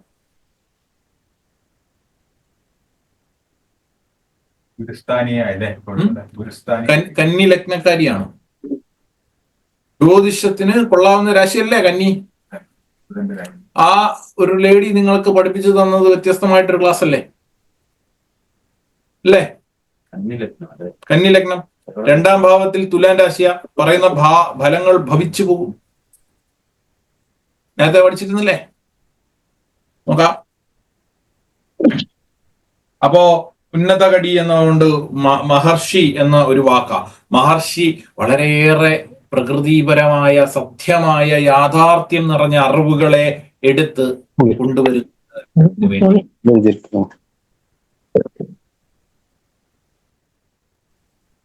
ക്ലിയർ? അപ്പൊ അരക്കെട്ട്, ആസനം, ബുദ്ധി, കഴിവ്, അറിവ് ഇതൊക്കെയാണ് കേട്ടോ. അരക്കെട്ടിന് അർത്ഥമുണ്ട്. ഇവിടെ നമ്മൾക്ക് യാതൊരു തടിച്ച അരക്കെട്ടിനും പ്രയോറിറ്റിയും ഇവിടെ ഇല്ല. ക്ലിയർ ആയല്ലോ?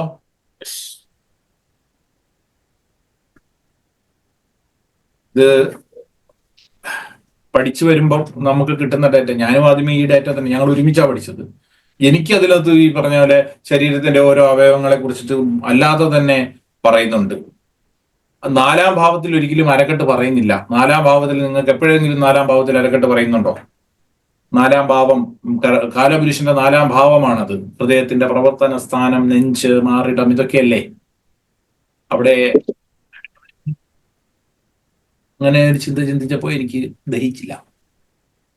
അപ്പൊ ഇങ്ങനെ കുറെ ദഹനക്കേടുകളാണ് ഇന്ന് നിങ്ങളുടെ കയ്യിൽ കിട്ടുന്ന ഓരോ ഉത്തരങ്ങളും.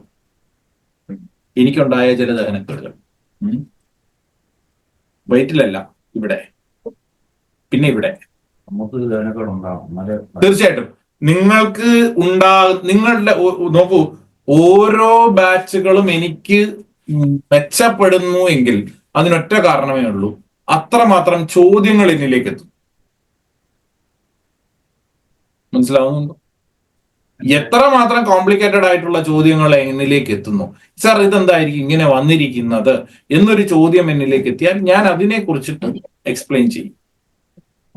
എങ്കിൽ മാത്രമാണ്. അതുകൊണ്ട് എപ്പോഴും നല്ല രീതിയിൽ നമ്മൾ കാര്യങ്ങളെ ഡെവലപ്പ് ചെയ്തുകൊണ്ടേയിരിക്കുക, അറിവുകൾ വർദ്ധിപ്പിച്ചുകൊണ്ടേയിരിക്കുക. ഇതിവിടം കഴിയുമ്പോൾ അത് തീർന്നു. ഈ റെക്കോർഡിങ്സ് ഒക്കെ നാളെ സമൂഹത്തിന് കൊടുത്തേച്ച് പോവുക എന്നുള്ള ഒരു പണിയാണ് നമുക്കുള്ളത്. അതുവരെ ജീവിക്കാൻ എൻ്റെ ലിവിങ് സ്റ്റാൻഡേർഡ്സിന് വേണ്ടിയിട്ട് ഞാൻ അതിനെ ഉപയോഗിക്കും. അർഹതപ്പെട്ട നല്ലൊരു കയ്യിലുള്ള അതിന് കൊടുക്കും.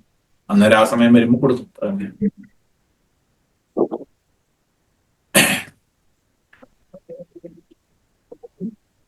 അപ്പോ ഉന്നത കടി.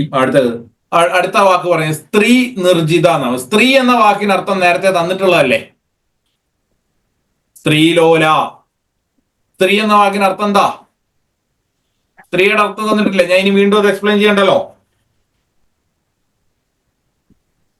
വേണോ? സ്ത്രീ, നാരി, വനിത, ഓക്കെ അല്ലേ?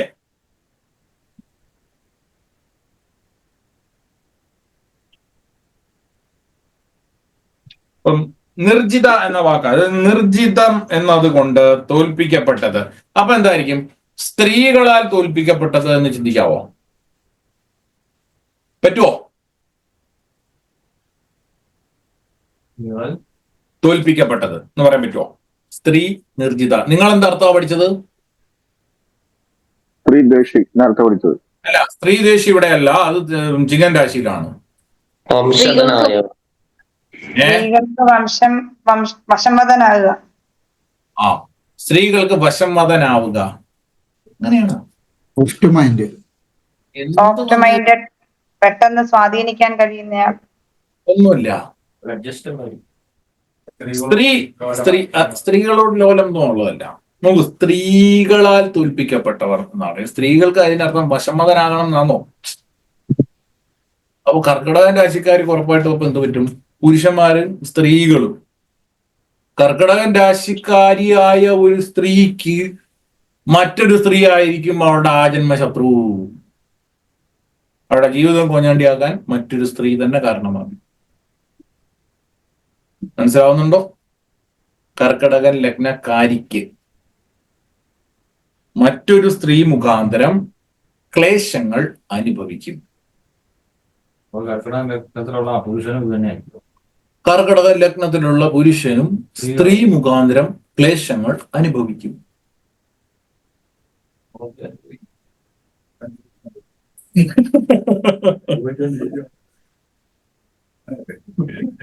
ഓക്കെ.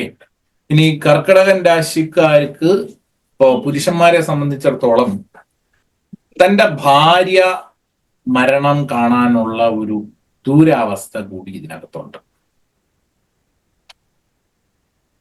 ദൗർഭാഗ്യമുണ്ട്.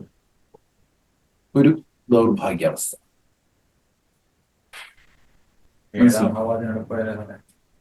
അതെ, എവിടെയെങ്കിലുമൊക്കെ പോട്ടെ 7-ാം ഭാവാധിപൻ, നമുക്ക് അന്നേരം പിന്നെ ആലോചിക്കാം.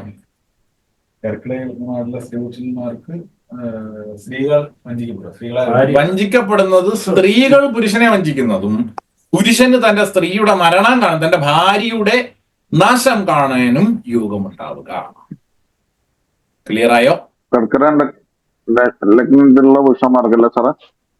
കർക്കിടക ലഗ്നത്തിലെ പുരുഷന്മാർക്ക് ഇങ്ങനെ ഒരു ഇൻബോൺ ക്വാളിറ്റി അവിടെ സ്ത്രീകളാൽ തോൽപ്പിക്കപ്പെടേണ്ടി വരുന്നു എന്ന് പറയുമ്പോൾ അതിനൊരർത്ഥം നമ്മൾ ആ പെണ്ണ് വന്നേച്ച് തിരിച്ച് ചീറ്റ് ചെയ്യും എന്നുള്ളത് നമ്മൾ ഓൾറെഡി പറഞ്ഞു കഴിഞ്ഞു. ആ പുരുഷന്മാരുടെ കാര്യത്തിൽ എങ്ങനെയായിരിക്കും?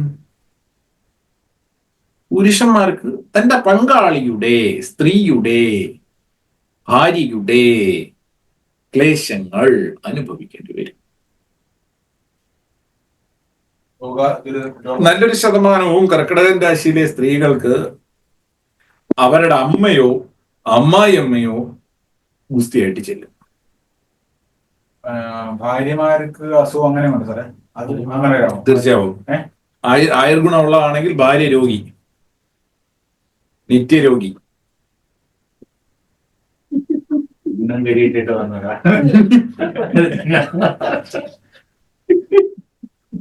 അടുത്തത് അപ്പൊ നിർജിതം എന്നതുകൊണ്ട് സ്ത്രീ നിർജിത, അപ്പൊ സ്ത്രീകളാൽ ഉണ്ടാകുന്ന ദുഃഖങ്ങൾ അനുഭവിക്കും എന്നാണ് കർക്കിടകൻ രാശി ചിന്തിക്കാം. എന്താ ചോദിക്കാൻ വന്നേ? അതെ, ഇപ്പൊ പറഞ്ഞല്ലോ, അപ്പൊ അത് സ്ത്രീയുടെ ജാതകം കൂടി നോക്കിയിട്ടല്ലേ അങ്ങനെ തീരുമാനിക്കാൻ പറ്റുള്ളൂ. അതിന്റെ കാര്യമാണെങ്കിൽ തീർച്ചയായിട്ടും ആയുർ ഗുണത്തെ അവിടെ പരിഗണിക്കേണ്ടത് വിഷയം തന്നെയാണ്. ഓക്കെ, എങ്ങനെ? അല്ല, കണ്ടാലും അങ്ങനൊന്നും ആകത്തില്ല. അല്ല, വ്യാഴം. സ്ത്രീ വിഷയത്തിൽ പോവാ. സ്ത്രീ നിർജിത കഴിഞ്ഞല്ലോ. അടുത്തത് ക്ലാസ് തന്നെ വളച്ചു കൊണ്ടുപോകും. സ്ത്രീകൾക്ക് അധീനൻ എന്നാണ്. അടുത്തത് ദൈവജ്ഞ എന്ന് പറയുന്നത് സ്ത്രീ നിർജിത, സത് സുഹൃത്ത്. സത് സുഹൃത്ത് സ്ത്രീകളെ കൊണ്ടുള്ള ദുഃഖങ്ങൾ എന്നുള്ള പോയിന്റ് ആണ് അവിടെ എടുക്കേണ്ടത്. അവർ തോപ്പിച്ചോ അല്ലെ അവർക്ക് വിധേയനായി പോകുന്നു. വിധേയനായാലും പണി കിട്ടും, ഇല്ലേലും പണി കിട്ടും, ഗ്യാരണ്ടിയാണത്. ഉറപ്പാണ്. സ്ത്രീകളാൽ ദുഃഖം. ഓ, സ്ത്രീകൾക്കും പുരുഷന്മാർക്കും സ്ത്രീകളെ ദുഃഖം വരും. അടുത്തത് സത് സുഹൃത്ത് എന്ന് പറയാം. അതിനകത്ത് ആ സത്ത് എന്ന് പറയുന്ന വാക്കാണ് ആദ്യം എടുക്കേണ്ടത്. സത്ത് അല്ലല്ല, ദൈവജ്ഞ അത് അതിന്റെ അടുത്ത വാക്കാണ്.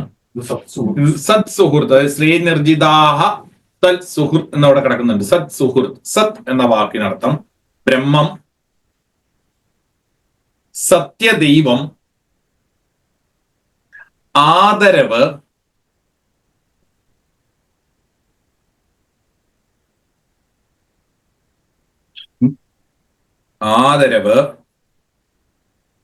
പരമാർത്ഥം, ശരിയായത്, ട്രൂത്ത്. മനസ്സിലായോ? ട്രൂത്ത്, സത്യം എന്ന് പറയുന്നത് 4-ാം ഭാവത്തിൽ നമ്മൾ പഠിച്ചിട്ടില്ലേ അല്ലേ? അത് ട്രൂത്ത്. അതുകൊണ്ട് തന്നെ കർക്കിടകൻ രാശിയിൽ ഒരു ട്രൂത്ത് ഉണ്ട്.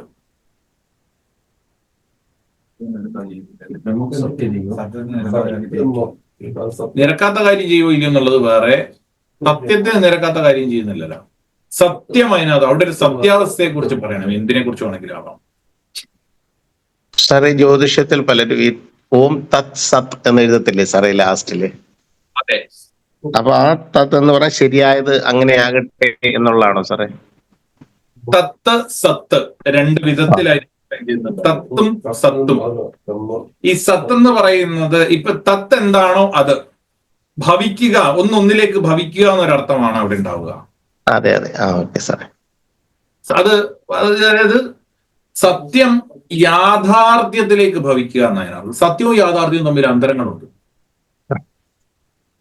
നമ്മുടെ 2020 എന്ന് പറയുന്ന ഒരു സിനിമയില് മോഹൻലാലിനെ ജയിലിൽ നിന്ന് പുറത്തിറക്കി കൊണ്ടുവരുന്നുണ്ട്. അപ്പം അവിടെ വന്നിട്ട് വക്കീല് ചോദിക്കുന്നുണ്ട്, എന്ത്, നിങ്ങള് അയാളെ കുത്തുന്നതാണോ കണ്ടത്, കുത്തിയ കത്തി വലിച്ചൂരിയതാണോ കണ്ടത്?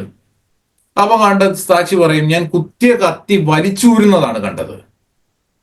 അവിടെ വെച്ചിട്ട് അതിനർത്ഥം കോടതി മനസ്സിലാക്കേണ്ടത് അയാൾ രക്ഷിക്കാൻ ശ്രമിച്ചത് മാത്രമാണ്, കുത്തിയ കത്തി വലിച്ചൂരുക മാത്രമാണ് ചെയ്തത്. അതാണ് ദൃക്സാക്ഷി മൊഴി. അതിനർത്ഥം ഒരിക്കലും അയാളെ കുത്തി എന്ന് പറയാനില്ല, ജാമ്യം കൊടുക്കാം, കേസിൽ പറ്റുക. മനസ്സിലാവുന്നുണ്ടോ? ഇതെന്താണ്? അപ്പം ആ സാക്ഷിമൊഴി അടിസ്ഥാനത്തിൽ അയാള് വലിച്ചൂരിയതാണ് സത്യം, അല്ലേ? വലിച്ചൂരിയതാണ് സത്യം. വസ്തുത അതാണോ? യാഥാർത്ഥ്യം എന്തായിരുന്നു? അതിന് തൊട്ട് മുമ്പ് അവിടെ അയാള് തന്നെ കുത്തിയിരുന്നു. യാഥാർത്ഥ്യം, സത്യം. നമ്മള് ഈ പുസ്തകം ഇപ്പം പ്രശ്നമാർഗത്തിന്റെ പുസ്തകത്തിൽ നിങ്ങൾ ഇപ്പം കാണുന്ന രാശിശീലത്തിൽ അവക്രാതുക എന്നുള്ള പ്രമാണത്തിന്റെ തൊട്ട് താഴെയുള്ള പ്രമാണങ്ങളെ നിങ്ങൾ സത്യമായി കൊണ്ടു നടന്നു. ഇന്ന് വരെ ജ്യോതിഷം പഠിച്ചവരും അത് സത്യമായി എടുത്തു വെച്ചു. പക്ഷെ എവിടെയൊക്കെയോ കുഴപ്പമുണ്ട്, ഇത് എവിടെ ഉപയോഗിക്കണമെന്ന് അറിയാതെ പോയിക്കൊണ്ടിരുന്നു എന്നുള്ളതാണ്. എന്നാൽ ഇന്ന് അതിനകത്ത് കുറച്ച് മാറ്റങ്ങൾ മനസ്സിലാക്കാൻ കഴിയും. ഇതാണ് അതിന്റെ വസ്തുത. ഇപ്പൊ ഞാൻ പറയുന്നത് തന്നെയാവണം നിർബന്ധമുണ്ടോ? ഒരിക്കലില്ല. അത് എന്റെ കണ്ടെത്തലുകളല്ലേ, എന്റെ ചിന്താഗതികളല്ലേ. ഞാൻ അതിന് ഇന്ന കാരണങ്ങൾ അവിടെ ഉണ്ട് എന്ന് ക്ലബ് ചെയ്തതിന്റെ റീസൺ അല്ലേ. ഇതല്ല എന്ന് സ്ഥാപിക്കാൻ ഒരാൾ വന്നിട്ടുണ്ടെങ്കിൽ, സാറേ ഇതിങ്ങനെ അല്ല, ഇതിങ്ങനെ ആയിരിക്കാം എന്ന് പറഞ്ഞു കഴിഞ്ഞാൽ നമ്മളത് കേൾക്കാമല്ലോ, തിരുത്തപ്പെടാമല്ലോ, അല്ലേ? ഞാനൊരിക്കലും പാണ്ഡിത്യമുള്ള ഒരാളല്ല. ഞാനൊരു പുസ്തകത്തിനെ എടുത്ത് റെഫർ ചെയ്ത്, അതിനകത്ത് ഡിക്ഷണറി എടുത്ത് റെഫർ ചെയ്തിട്ട് അതിനെ ആപ്ലിക്കബിലിറ്റിയിൽ കൊണ്ടുവന്നാണ്. പല വാക്കുകളും തെറ്റായ അക്ഷരങ്ങളാണ് പുസ്തകത്തിൽ പ്രിന്റ് ചെയ്തിരിക്കുന്നത്. തൊട്ട് മുമ്പുണ്ടായിരുന്നതിനകത്ത് തോതി, അതായത് മേടൻ രാശിയുടെ തോതി എന്നൊരു വാക്ക് എവിടെയാ? മേടൻ രാശിയുടെ രാശിശീലത്തിനകത്ത് താഴെയറ്റം താതി എന്നാണ്, തോതി അങ്ങനെ ഒരു പദം ഇവിടെ ഇല്ല പ്രശ്നമാർഗത്തിൽ. അത് വായിക്കുമ്പോ തോതിയാ, പക്ഷെ പ്രിന്റ് ചെയ്യുമ്പം അങ്ങനെ തോതി എന്ന് വായിക്കാൻ പ്രിന്റ് ചെയ്യാൻ അങ്ങനെ പാടില്ല. ഒരു ദീർഘം വന്നപ്പോഴത്തേന് താതിയും തോതി, തോതി എന്ന് പറയുന്ന ഒരു വാക്ക് ഇല്ല. താതിയുണ്ട്, ആദിയുണ്ട്. താ എന്ന് പറയുന്ന ആ ദീർഘത്തെ ആദി ചപല എന്ന വാക്കാണത്, ആദി ചപല എന്ന വാക്കിലേക്ക്. അപ്പൊ എന്തോരം വ്യത്യാസം വന്നു? താതിയും ആദിയും. അപ്പൊ ഇത് ഈ പുസ്തകത്തിന്റെ പ്രിന്റിങ്ങിനകത്ത് എറേഴ്സ് ഉണ്ട്. നമ്മൾ കാണുന്ന പല വാക്കുകളിലും പ്രിന്റിങ്ങിനകത്ത് എറേഴ്സും ഉണ്ട്. പക്ഷെ അത് ഞാൻ ഓരോ അക്ഷരങ്ങളുടെയും അർത്ഥം നോക്കിയിട്ടായിരിക്കും നിങ്ങൾക്ക് എക്സ്പ്ലനേഷൻ തരുന്നത്. ആ വക്ര, അവക്ര, ആ ബാ ക്ര, ഇതെല്ലാം വേറെ വേറെ ഉണ്ട്. പക്ഷെ നമുക്ക് ആവശ്യമുള്ള സാധനം ഇവിടെ എടുത്താൽ മതി. അതാണ് അതിന്റെ പ്രത്യേകത. സംസ്കൃതത്തിന് ഓരോ അക്ഷരങ്ങൾക്കുമുണ്ട് n number of explanations. ഈ പുസ്തകം നിർത്തിയത് നന്നായി, ഇപ്പൊ കിട്ടാനില്ലെന്ന് പറഞ്ഞില്ലേ?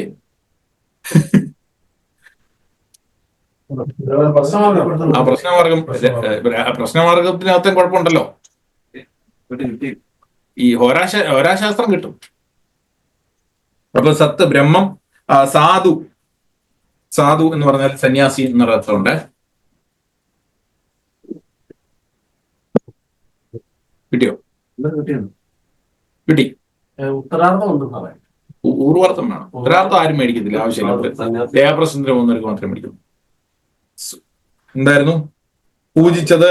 സാധു, ധീരം, പ്രശസ്തം, പ്രശസ്തം, പ്രശസ്തം. സത്ത് എന്ന വാക്കിന്റെ അർത്ഥമാണ് പ്രശസ്തം, ധീരം, പ്രശസ്തം, ഉത്തമം, വസ്തുത അല്ലെ, ഉള്ളത്.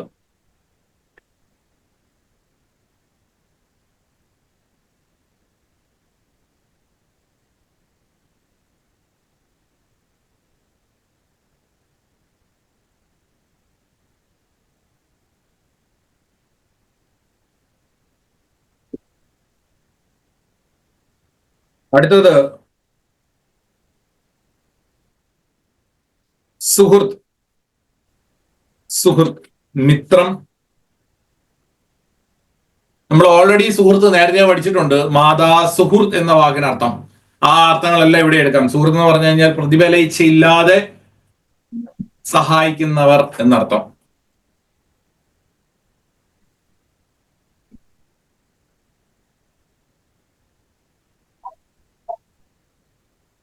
അപ്പം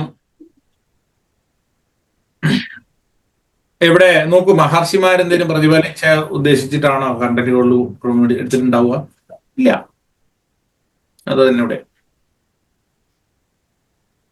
അപ്പൊ ശരിക്കും പറഞ്ഞു കഴിഞ്ഞാല് നോക്കിയ സത്സുഹൃത്ത്, ദൈവജ്ഞ. ദൈവജ്ഞ, ദൈവം എന്ന വാക്ക് എന്താണെന്ന് അപ്പോൾ എടുക്കും. ദൈവജ്ഞ എന്ന വാക്ക് ദൈവജ്ഞൻ എന്നുണ്ട്, സോറി, ദൈവജ്ഞാഹ ഉണ്ട്, ദൈവജ്ഞ എന്നുണ്ട്. അതായത് ഇങ്ങോട്ട് നോക്ക്, സുഹൃത്തിന് കഴിഞ്ഞു, ദൈവജ്ഞ അടുത്ത വാക്ക്. ദൈവജ്ഞൻ എന്ന ഇതിനകത്ത് ഞാഹായ് ഉണ്ട്, ഞാ ദീർഘം, ഇങ്ങനെ രണ്ടും ഉണ്ട്. മനസ്സിലായോ? ഇതിന് രണ്ടിനും രണ്ടർത്ഥ. ദൈവജ്ഞ എന്ന വാക്ക് എന്ന അർത്ഥം അതിനെ സമയത്തെയും കാലത്തെയും അറിയുവാൻ, ഗണിക്കുവാൻ, നിരീക്ഷിക്കുവാൻ. സമയത്തെയും കാലത്തെയും അതായത് 3 കാലങ്ങളുണ്ട്: ഭൂതം, ഭാവി, വർത്തമാനം. അതാണ് ഇവിടെ കാലം. ഓക്കെ. ഈ 3 കാലത്തെയും ഗണിക്കാനോ അറിയുവാനോ അതിനകത്ത് ഗണിക്കാനോ അറിയുവാനോ കഴിയുന്നവൻ, അതാണ് ദൈവജ്ഞ. ദൈവജ്ഞ ആദ്യത്തെ വാക്കിനകത്ത് അവിടെ ഇട്ടിട്ട് ദൈവജ്ഞ. ഈ ഞാൻ എന്താണെന്നറിയോ? അതിന്റെ അർത്ഥം ആർക്കെങ്കിലും അറിയാവോ?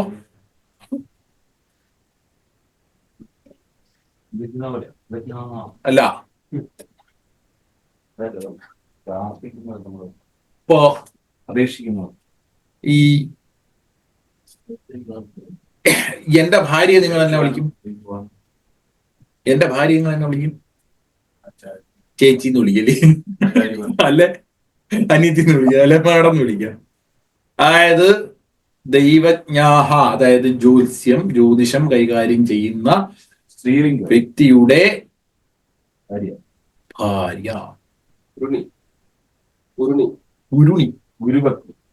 ഗുരുവിന്റെ ഭാര്യ. ഗുരുപത്നി വേറെ, ശിഷ്യനല്ലേ ഗുരുപത്നിയാവത്തുള്ളത്? ജ്യോതിഷന്റെ ഭാര്യ, ജ്യോതിഷന്റെ അല്ലെ കാലത്തെ ഗണിക്കുന്നവൻ, ശാസ്ത്രജ്ഞന്റെ വൈഫ്, ഭാര്യ. നമ്മളെ സംബന്ധിച്ച് ഗുരുസ്ഥാനീനല്ലേ സാർ? അതെ, അതൊക്കെ ഇപ്പൊ ജ്യോതിഷിയുടെ ഭാര്യ.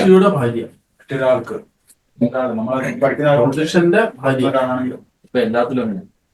ഈ ദൈവം എന്ന വാക്ക് ദേവം, ദേവത, വിധി. വിധി മനസ്സിലാകണം. വിധി 3 കാലങ്ങളിൽ ബന്ധിതമായ കാര്യമാണത്.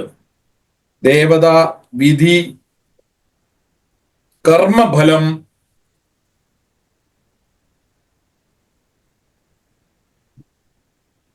വലത്തെ കൈവിരലുകളുടെ അഗ്രഭാവം, വലത്തെ കൈവിരലുകളുടെ അഗ്രഭാവം. ഭാഗം, ഭാവമല്ല, ഭാഗം. ദൈവം, ദൈവം എന്ന വാക്കിന്റെ അർത്ഥം. ഇൻ ഷോർട്ട്, ദൈവം കാലചക്രമാണെന്നുള്ളത് പറയാം. 2, ദൈവം ഇവിടെ ഇപ്പൊ ഈ വലത്തെ കൈവിരലുടെ 5 എല്ലാ വിരലുകളുടെയും അഗ്രഭാഗം എന്ന് പറഞ്ഞു കഴിഞ്ഞാൽ അനുഗ്രഹിക്കാനുള്ള കലകൾ കൈയുടെ വിരൽ തുമ്പുകൾ കാണും. എനർജി പോയിന്റുകളാണ് തുമ്പുകളല്ലേ. അതുകൊണ്ട് ബ്ലെസ്സിങ്സ് കൊടുക്കാനുള്ള കപ്പാസിറ്റിയെ കുറിച്ചിട്ടാണ് ഇവർക്ക് ബ്ലസ് ചെയ്യാൻ കഴിയും. കർക്കിടകൻ രാശിക്കാർക്ക് ബ്ലെസ്സിങ്സ് എങ്ങനെയാണ്? ഇവരുടെ 3 കാലങ്ങളിലെയും ഗണനങ്ങൾ നടത്തി കർമ്മഭാരങ്ങൾ അറിഞ്ഞ് അതിന് വേണ്ട സൊല്യൂഷൻ കൊടുക്കാൻ കഴിയുന്നവൻ ദൈവജ്ഞാഹ. അതിൽ ബ്ലെസ്സിങ്സ് കൊടുക്കാനുള്ള കഴിവ്. ദൈവത്തിന്റെ അർത്ഥമല്ലേ പറഞ്ഞു? അതെ, അതെ. ദൈവജ്ഞായിൽ വരും. ദൈവം അതിനകത്തെ പദമാണ്. നമ്മൾ ദൈവം നിങ്ങൾക്ക് ഈ വാക്കുകളെ പിന്നെ സ്പ്ലിറ്റ് ചെയ്ത് തരുന്നത് പൊതുവെ നമ്മൾ ഒരൊറ്റ നേരത്തെ കണ്ടില്ലേ വക്ര എന്ന് പറഞ്ഞ സാധനം വരച്ചെടുക്കുക, കഷ്ണം കഷ്ണമാക്കി എടുക്കുകയാണ്. അടിസ്ഥാനപരമായിട്ട് ഈ ഒരൊറ്റ വാക്കിനകത്ത് എക്സ്പ്ലെയിൻ ചെയ്യേണ്ട വേർഡിങ്സ് ആണ് ഇതെല്ലാം. അത്രയുള്ള അതിനർത്ഥം മനസ്സിലായില്ലേ? പദാനുപദം വിവരിക്കും. യെസ്, അത്രേ ഉള്ളൂ. ദേവതാ വിധി, അതുപോലെ തന്നെ കർമ്മഫലം, ഫലത്തെ കൈകളുടെ വിരല്, അഗ്രഹം, മനുഷ്യർ, പക്ഷി, വൃക്ഷലതാദികൾ, തരം, സ്ഥിരം,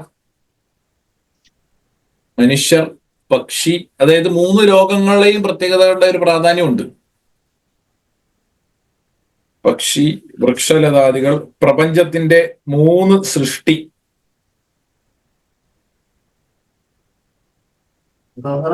പ്രപഞ്ചത്തിന്റെ 3 സൃഷ്ടി. ഹോമം, ബലി. ഹോമം, ബലി, അതെ അതെ, ഇതെല്ലാം ദൈവത്തിന്റെ അർത്ഥമാണ്.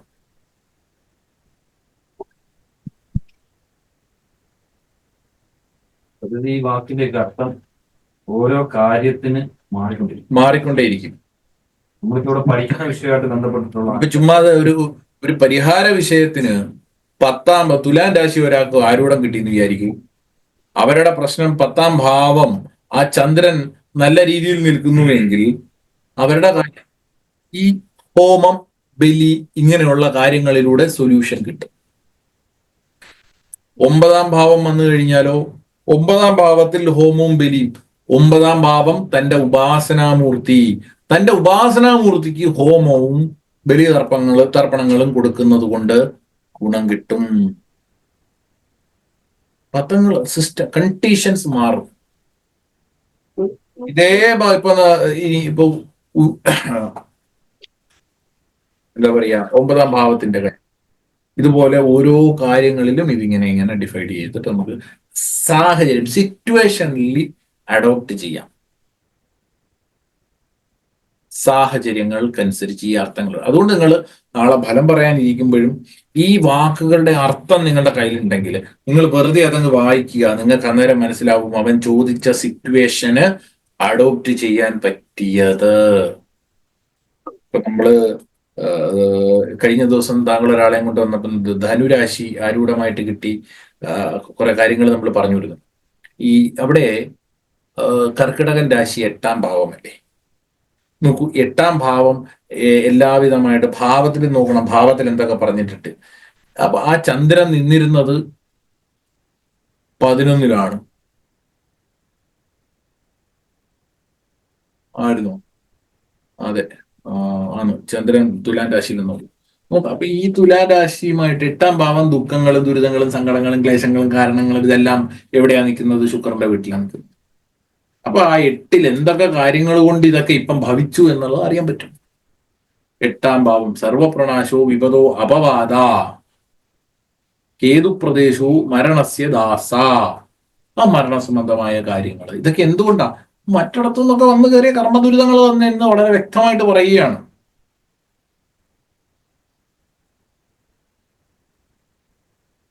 അപ്പൊ അതിനെ ആ രീതിയിൽ ചിന്തിക്കാം. അവിടെ സിമ്പിളായിട്ട് പറഞ്ഞു കഴിഞ്ഞാൽ 8ാം ഭാവമല്ലേ മറ്റൊരാളുടെ സങ്കടങ്ങളും ദുഃഖങ്ങളും ഒക്കെ ആണല്ലോ. വേറൊരാളുടെ സങ്കടങ്ങൾക്കും ദുഃഖങ്ങൾക്കും പരിഹാരം ചെയ്യാൻ പോയിട്ടുണ്ടോ? അവരുടെ കാര്യങ്ങൾ എടുത്ത് പടലിക്ക് വെക്കുന്നുണ്ടോ? ഇതൊക്കെ വന്നു ചേർന്ന് വലിഞ്ഞു കയറി വരുന്നതാണ്. അർഹതയില്ലാത്തവർ, നിങ്ങൾ പ്രത്യേകിച്ചും നിങ്ങളൊക്കെ വളരെ സൂക്ഷിക്കേണ്ട കാര്യമാണ്. എന്തുകൊണ്ടാണ്? നിങ്ങൾ മറ്റേ ദാനധർമ്മങ്ങൾക്കൊക്കെ പോകുന്ന കൂട്ടത്തിലല്ലേ? അർഹതയില്ലാത്തവർക്ക് കൊണ്ട് കൊടുക്കുന്നത് ചവിട്ടടിയാണത്. സ്വന്തമായിട്ട് നശിപ്പിക്കാൻ ഇതിൽ ബെസ്റ്റ് വേറൊന്നും വേണ്ട. നമ്മൾ പറയുമ്പോൾ നല്ല കർമ്മമാണ്, കർമ്മം നല്ലതാണ്. പക്ഷെ നിങ്ങൾ എന്താ ശ്രദ്ധിക്കേണ്ടത്? അവൻ അർഹതപ്പെട്ടവനാണോ എന്നാണ് നോക്കേണ്ടത്. അർഹതപ്പെടുന്നതിന്റെ സിറ്റുവേഷനാണ് നോക്കേണ്ടത്. കഴിവുള്ളവനും അവിടെ വന്ന് മേടിച്ചിട്ട്, കാശ് കയ്യിലിരിക്കുന്നവനും വന്ന് മേടിച്ചിട്ട് പോകും. എലിജിബിൾ അല്ല. കോടി രൂപ സമ്പത്തുള്ളവനാണ്, 1 രൂപ കയ്യിലെടുക്കാനില്ല, വിശന്ന് നിലവിളിക്കുന്ന അവസ്ഥയാണ്. അർഹതപ്പെട്ടവനാണ്. കാശോ അവന്റെ പദവിയോ സ്ഥാനമാനമോ നോക്കിയിട്ടല്ല, അവൻ ആ നേരത്ത് ഭിക്ഷ യാചിക്കേണ്ടി വരുന്നു എങ്കിൽ അർഹതപ്പെട്ടവൻ. ഇപ്പൊ കഴിഞ്ഞ ദിവസം ഞാൻ ശബരിമല പോയ സമയത്ത് കയ്യിലാകെ ക്യാഷ് എടുത്ത് വെച്ചിരുന്നില്ലായിരുന്നു, 1000 രൂപ ഉണ്ടായിരുന്നുള്ളൂ. അത് നമ്മുടെ കൂടെ വന്നതല്ലേ. എല്ലാവരും എന്ത് ചെയ്ത് ഗൂഗിൾ പേയിൽ ഇറങ്ങുന്ന ആവശ്യം. അവിടെ ചെന്നപ്പോഴാണ് മനസ്സിലായത് അവിടെ ഗൂഗിൾ പേ ഒന്നും ഓടൂല മര്യാദയ്ക്ക്. നടന്ന് മേലെ ചെന്നപ്പോഴത്തേന് വെള്ളം കുടിക്കാനായിട്ട് കുറച്ച് വെള്ളം കുടിക്കുക, ഒത്തിരി എന്തെങ്കിലും ഒന്ന് കഴിച്ചു പോകണമെന്ന് ഒരു കടയിൽ ചെന്ന് കയറി. നമ്മൾ പറഞ്ഞു നമുക്ക് കയ്യിൽ പൈസ ഇല്ല, ഗൂഗിൾ പേ ഉണ്ടോ? ഗൂഗിൾ പേ നമ്പർ ഉണ്ട്, പക്ഷെ അവിടെ നെറ്റ് കിട്ടുന്നില്ല. അപ്പൊ ഞാൻ പറഞ്ഞു എന്നാ ഒരു കാര്യം ചെയ്യാം, നമുക്ക് എന്തെങ്കിലും വേണം, നിങ്ങൾ ഗൂഗിൾ പേ നമ്പർ തരാമെങ്കിൽ ഞാൻ വീട്ടിൽ കൊടുത്തിട്ട് അവിടെ ചെയ്യിപ്പിക്കാം. അപ്പൊ ഓക്കെ. പുള്ളിയപ്പം പറഞ്ഞു നിങ്ങൾക്ക് എന്നാ വേണ്ടേ, എന്താന്ന് വെച്ച് കഴിഞ്ഞാൽ കഴിച്ചു വിൽക്കും. കടക്കാരനോട് പറഞ്ഞു ഫ്രണ്ട് ഇരിക്കുന്ന ഒരു പറഞ്ഞു ഇവർക്കൊക്കെ കഴിക്കാനുള്ള എന്താന്ന് വെച്ചാൽ കൊടുത്തു, കുടിക്കാനുള്ള എന്താന്ന് വെച്ചാൽ കൊടുത്തു, പൈസ വാങ്ങണ്ട. അപ്പം എന്തായാലും ഓക്കെ അല്ലേ, നമുക്ക് ചെയ്യാം, നമ്മളെ കൊണ്ട് ഇപ്പൊ കഴിയുമല്ലോ. അപ്പം അന്നേരം അതും രണ്ടിടത്തും കഴിയാം. പക്ഷെ നമ്മുടെ കൂടെ വന്ന പയ്യന്റെ നെറ്റ് പെട്ടെന്ന് എന്തോ ഇതിന് അവന് പേയ്മെന്റ് കൊടുത്തു. അവൻ പറഞ്ഞു നമുക്കൊരു ഉപകാരം ചെയ്യണം, 100 രൂപയ്ക്ക് ആവുള്ളെങ്കിൽ ഞങ്ങൾ ഒരു 500 രൂപ അയച്ചാൽ ഞങ്ങൾക്ക് പൈസ തിരിച്ചു തരാം, ബാക്കി തിരിച്ചു. അങ്ങനെ അയാൾ അത് ചെയ്തു തന്നു. അപ്പൊ അത് അവിടെ നമ്മൾ ബേസിക്കലി ആ ഒരു സിറ്റുവേഷൻ എന്ന് പറഞ്ഞു കഴിഞ്ഞാൽ നീഡിയാണ്. അവിടെ ഞാൻ ജ്യോതിഷിയാണെന്നോ, എന്റെ അക്കൗണ്ടിൽ ഇത്ര രൂപയുണ്ടെന്നോ, എന്റെ വീട്ടിൽ ഇത്ര രൂപയുണ്ടെന്നോ, എന്റെ ചുറ്റുപാട്. ഇനി ഏറ്റവും വലിയ രസം, എന്റെ പേഴ്സിൽ ഒരു 500 രൂപ ഇരിപ്പുണ്ട്. ഈ പേഴ്സും തോൾ സഞ്ചിയായിട്ട് നമ്മുടെ കൂടെ വന്ന ഒരാൾ വഴി തെറ്റിയിട്ട് അയാളങ്ങ് നേരെ ഫ്രണ്ടിൽ പോയി. മനസ്സിലാവുന്നുണ്ടോ? അതൊക്കെ എക്സാമ്പിൾസ് ആണ്. ആവശ്യം ഉള്ള സാഹചര്യം ആ നിമിഷം അവൻ എങ്ങനെ,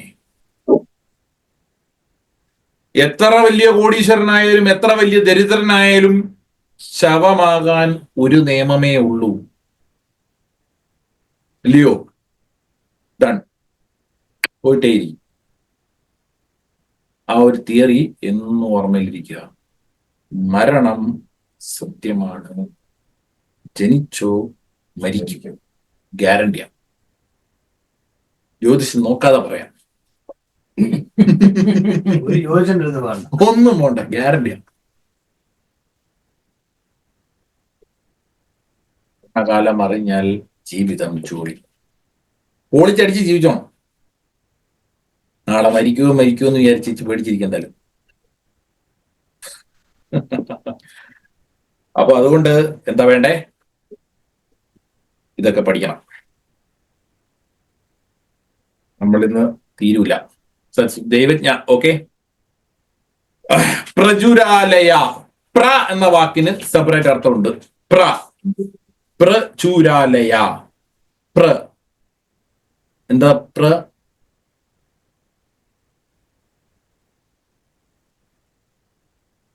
ധാരാളം, ധാരാളം, ആരംഭം, ഉൽപ്പത്തി.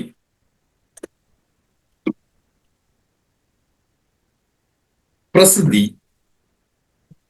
പ്രസിദ്ധി, വ്യവഹാരം,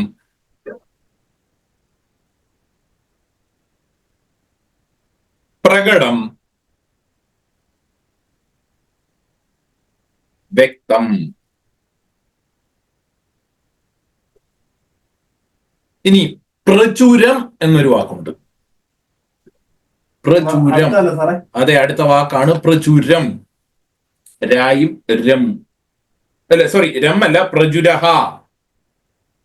പ്രചുരഹ, ഇത് ഇങ്ങനെ 2 കുത്ത്, കള്ളൻ.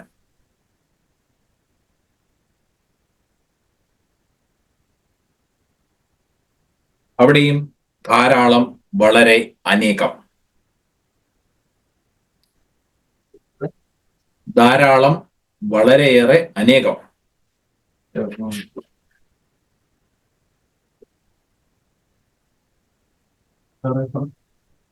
അടുത്തത് ആലയം. പ്രചുരം ഇല്ല, പ്രചുരാഹ. പ്രചുരം ഇല്ല. ആലയം. ഓൾ ആണ് അടുത്ത വാക്ക്. പ്രചുര, പ്ര കിട്ടി, പ്രചുര കിട്ടി, ആലയം. ആലയം, ആലയത്തിന്റെ ഒരർത്ഥം ദേവാലയ, നഗരസഭ, മാർഗാലയ, പഠിച്ചില്ലേ? ദേവാലയത്തിലെ എല്ലാ അർത്ഥങ്ങളും ഇവിടെ പ്രയോഗിക്കാം. എന്നാൽ ഗ്രഹം വേറൊരു വിധത്തിൽ പറഞ്ഞു കഴിഞ്ഞാൽ മോക്ഷം വരെ, അല്ലേ? ലയിക്കുന്നത് വരെ എന്നൊരു അർത്ഥം അവിടെ എഴുതിയിരുന്നില്ലേ?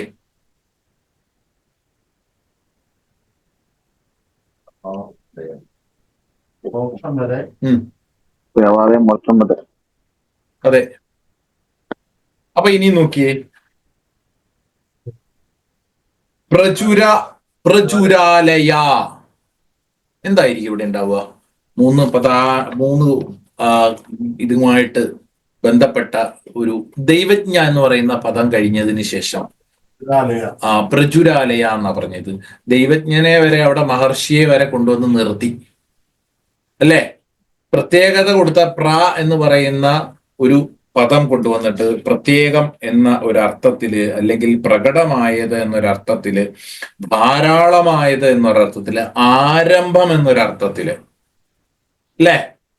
അപ്പോ ഇതിലെ ഏതൊക്കെ വാക്കുകൾ നമുക്ക് പ്രചുര എന്ന വാക്കിൽ നിന്നും പ്രത്യേകം ആരംഭിക്കപ്പെടുന്നത്, വിശേഷാൽ ആരംഭിക്കപ്പെടുന്നത്, പ്രചുരാഹ, വിശേഷാൽ ആരംഭിക്കപ്പെടുന്നത് എന്ന് പറഞ്ഞാൽ ധാരാളം കാര്യങ്ങൾ ആരംഭിക്കാൻ ഇവരെ കൊണ്ട് ആരംഭിക്കുന്ന പല കാര്യങ്ങളും. ചിങ്ങൻ രാശിക്കാര്, കർക്കിടകൻ രാശിക്കാര് പുതിയ കാര്യങ്ങൾക്ക് അവരുടെ ഗ്രഹസ്ഥിതി കാര്യങ്ങളെ വെച്ചിട്ട് പുതിയ പുതിയ കാര്യങ്ങൾക്ക് എന്ത് ചെയ്യാൻ പറ്റും?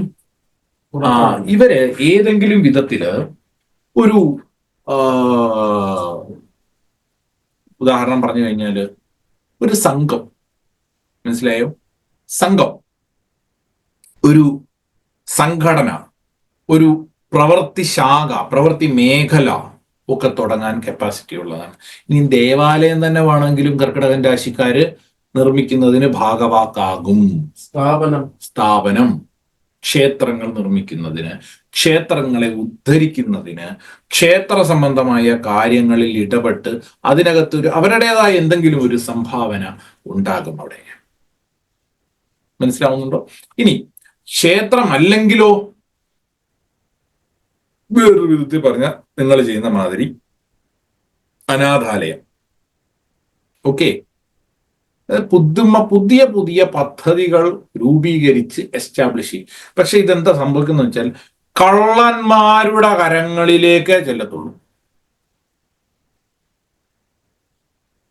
ഇവര് തുടങ്ങി വെക്കുന്ന നല്ല സംഘടനയോ നല്ല സ്ഥാപനമോ കള്ളന്മാരുടെ കൈകളിൽ ചെല്ലും. എങ്ങനെയിരിക്കുന്നു? സൂപ്പർ ആയിരിക്കില്ലേ? അത് ചുരുക്കി പറഞ്ഞ നിങ്ങളുടെ പേര് കളയും. ആര് കളയും? അവന്മാര് കളയും. നിങ്ങൾക്ക് കുഴപ്പമില്ല, അങ്ങനെ കളയല്ല. അങ്ങേര് തുടങ്ങി വെച്ച് നല്ല രീതിയിൽ ഇട്ടിട്ട് പോയതാ, കണ്ട ഇപ്പൊ അവന്മാര് കിടന്ന് നിളയ്ക്കുന്ന കണ്ടോ എന്ന് ചോദിച്ചു. അവിടെയാണ് അടുത്ത വാക്ക് പറഞ്ഞത്. ആലയം പറഞ്ഞു, മോക്ഷം വരെ, നാശം വരെ എന്നൊരർത്ഥം അവിടെ ഉണ്ട്, ഇല്ലേ?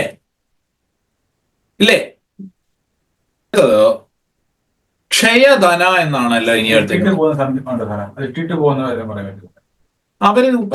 അവര് അതിനകത്തുണ്ടായിരിക്കും. ഉത്തരവാദിത്വം ഇവരൊഴിവാകും. ഇവർ ആ സംഘടനയിലുണ്ട്. ഉദാഹരണം പറഞ്ഞാൽ സംഘടന തുടങ്ങി, ആ സംഘടന സ്വയം തൊഴിൽ കാര്യങ്ങളൊന്നുമായിട്ട് ഇതിന് ബന്ധം വരില്ല കേട്ടോ. സംഘടന തുടങ്ങി, ഒരു സർവീസ്, ഇതുവരെ പറഞ്ഞ മറ്റ് ഗുണങ്ങളെ കൊണ്ടുവന്നിട്ട് ഡിസ്ട്രിബ്യൂട്ട് ചെയ്യാനുള്ള ഒരു സാധനമാണ് അവർ തുടങ്ങി. ഇവരുടെ ഒരു കാലാന്ത്യത്തിൽ തന്നെ അവരെ കൂടെ നിൽക്കുന്നവര് തെമ്മാടിത്തരം കാണിക്കുന്നത് അറിഞ്ഞിട്ട് തന്നെയും, നേരത്തെ പറഞ്ഞില്ലേ, ഇഗ്നോർ ചെയ്ത് മാറി നിൽക്കും. അപ്പൊ അതിനർത്ഥം ഇവരോടൊപ്പം നിൽക്കുന്നവരിൽ കള്ള ഗണങ്ങൾ 100% ഉണ്ടായിരിക്കും. കൂർമ്മ ബുദ്ധിയുള്ളവർ, എഴുതി കാര്യങ്ങൾ തയ്യാറാക്കാൻ കഴിവുള്ളവർ, ടെക്നോളജിക്കലി നല്ല കാര്യങ്ങളെ ഇൻട്രൊഡ്യൂസ് ചെയ്യാൻ കഴിവുള്ളവർ ഇവരുടെ കൂടെ ഉണ്ടായിരിക്കും. ഇങ്ങനെ ഒരു സംഘടന തുടങ്ങും. അവസാനം ഈ കള്ളന്മാരുടെ കയ്യിൽ പോകും. അത് കണ്ടിട്ട് ദുഃഖത്തോടു കൂടി മാറി നിൽക്കേണ്ടി.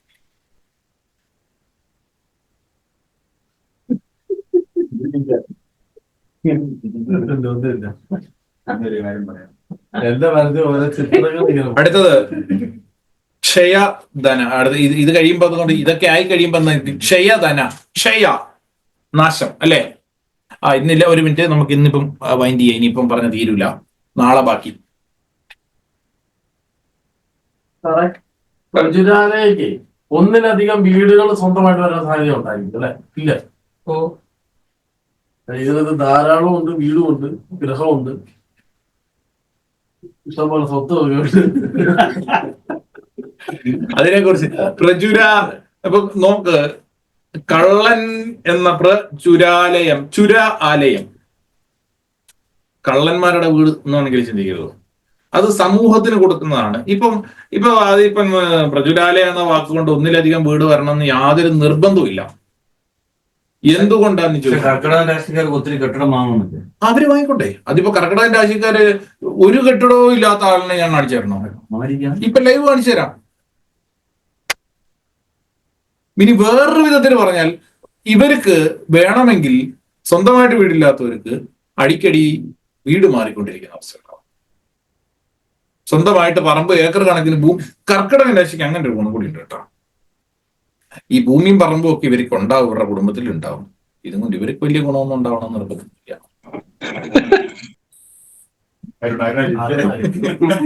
എല്ലാരും ചിരിക്കണം, നമ്മളും ചിരിക്കണം. നമുക്ക് ഇതൊക്കെ തന്നെ അനുഭവം ഗുരു. അതെന്തുകൊണ്ടെന്ന് ചോദിച്ചാൽ, നോക്കൂ, ഇപ്പൊ ഒത്തിരി വീടും പറമ്പും ഉണ്ടായി എന്നുള്ളത് കൊണ്ട് ഒരു കഥയില്ല. ഭൂമികാരകനായിരിക്കുന്ന കുജൻ ആ രാശിയിൽ നീചനാണപ്പാ. അതുകൊണ്ട് തന്നെ ഇതൊക്കെ കണ്ടേച്ച് അങ്ങനെ അങ്ങ് ഇരുന്നാൽ മതി എന്നുള്ളതേ ഉള്ളൂ. മനസ്സിലായോ? എന്നാ ഇവരുടെ ഭാര്യ മുഖാന്തരം വേണമെങ്കിൽ ഭൂമിയോ സ്വത്തോ കാര്യങ്ങളോ അവർക്ക് വന്നു ചേരാം. വിവാഹത്തിന് ശേഷം ഇവരുടെ കീഴിൽ കാര്യങ്ങളും വന്നു ചേരാം. ഭാര്യ വരുത്തുള്ളൂ. അതെ. അപ്പൊ ഇതൊക്കെ അതിന്റെ ഭാഗമായിട്ട് വരിക. അതിനർത്ഥം ഒരിക്കലും ഇനി പിന്നെ പ്രചുരാലയം കൊണ്ട് ഇപ്പൊ അങ്ങനെ ചിന്തിക്കുകയാണെങ്കിൽ, ആലയം എന്ന പദം കൊണ്ട് ചിന്തിക്കുകയാണെങ്കിൽ ഇവർക്ക് ബഹുവിധ വീടുണ്ട്. അവരുടെ പേരിലുണ്ടാവണമെന്നില്ല. ഇവരുടെ വീട് പോലെ കയറ്റി താമസിപ്പിക്കാൻ ഇഷ്ടം പോലെ ബന്ധുജനങ്ങളോ സുഹൃത്തുക്കളോ ഉണ്ടായി. അങ്ങനെ എടുത്താൽ നിന്റെ വീട് പോലെ എന്നും പറഞ്ഞ് നോക്കാനായിട്ടുള്ള എങ്ങും പോയി കയറത് അടിച്ചിറക്കില്ല.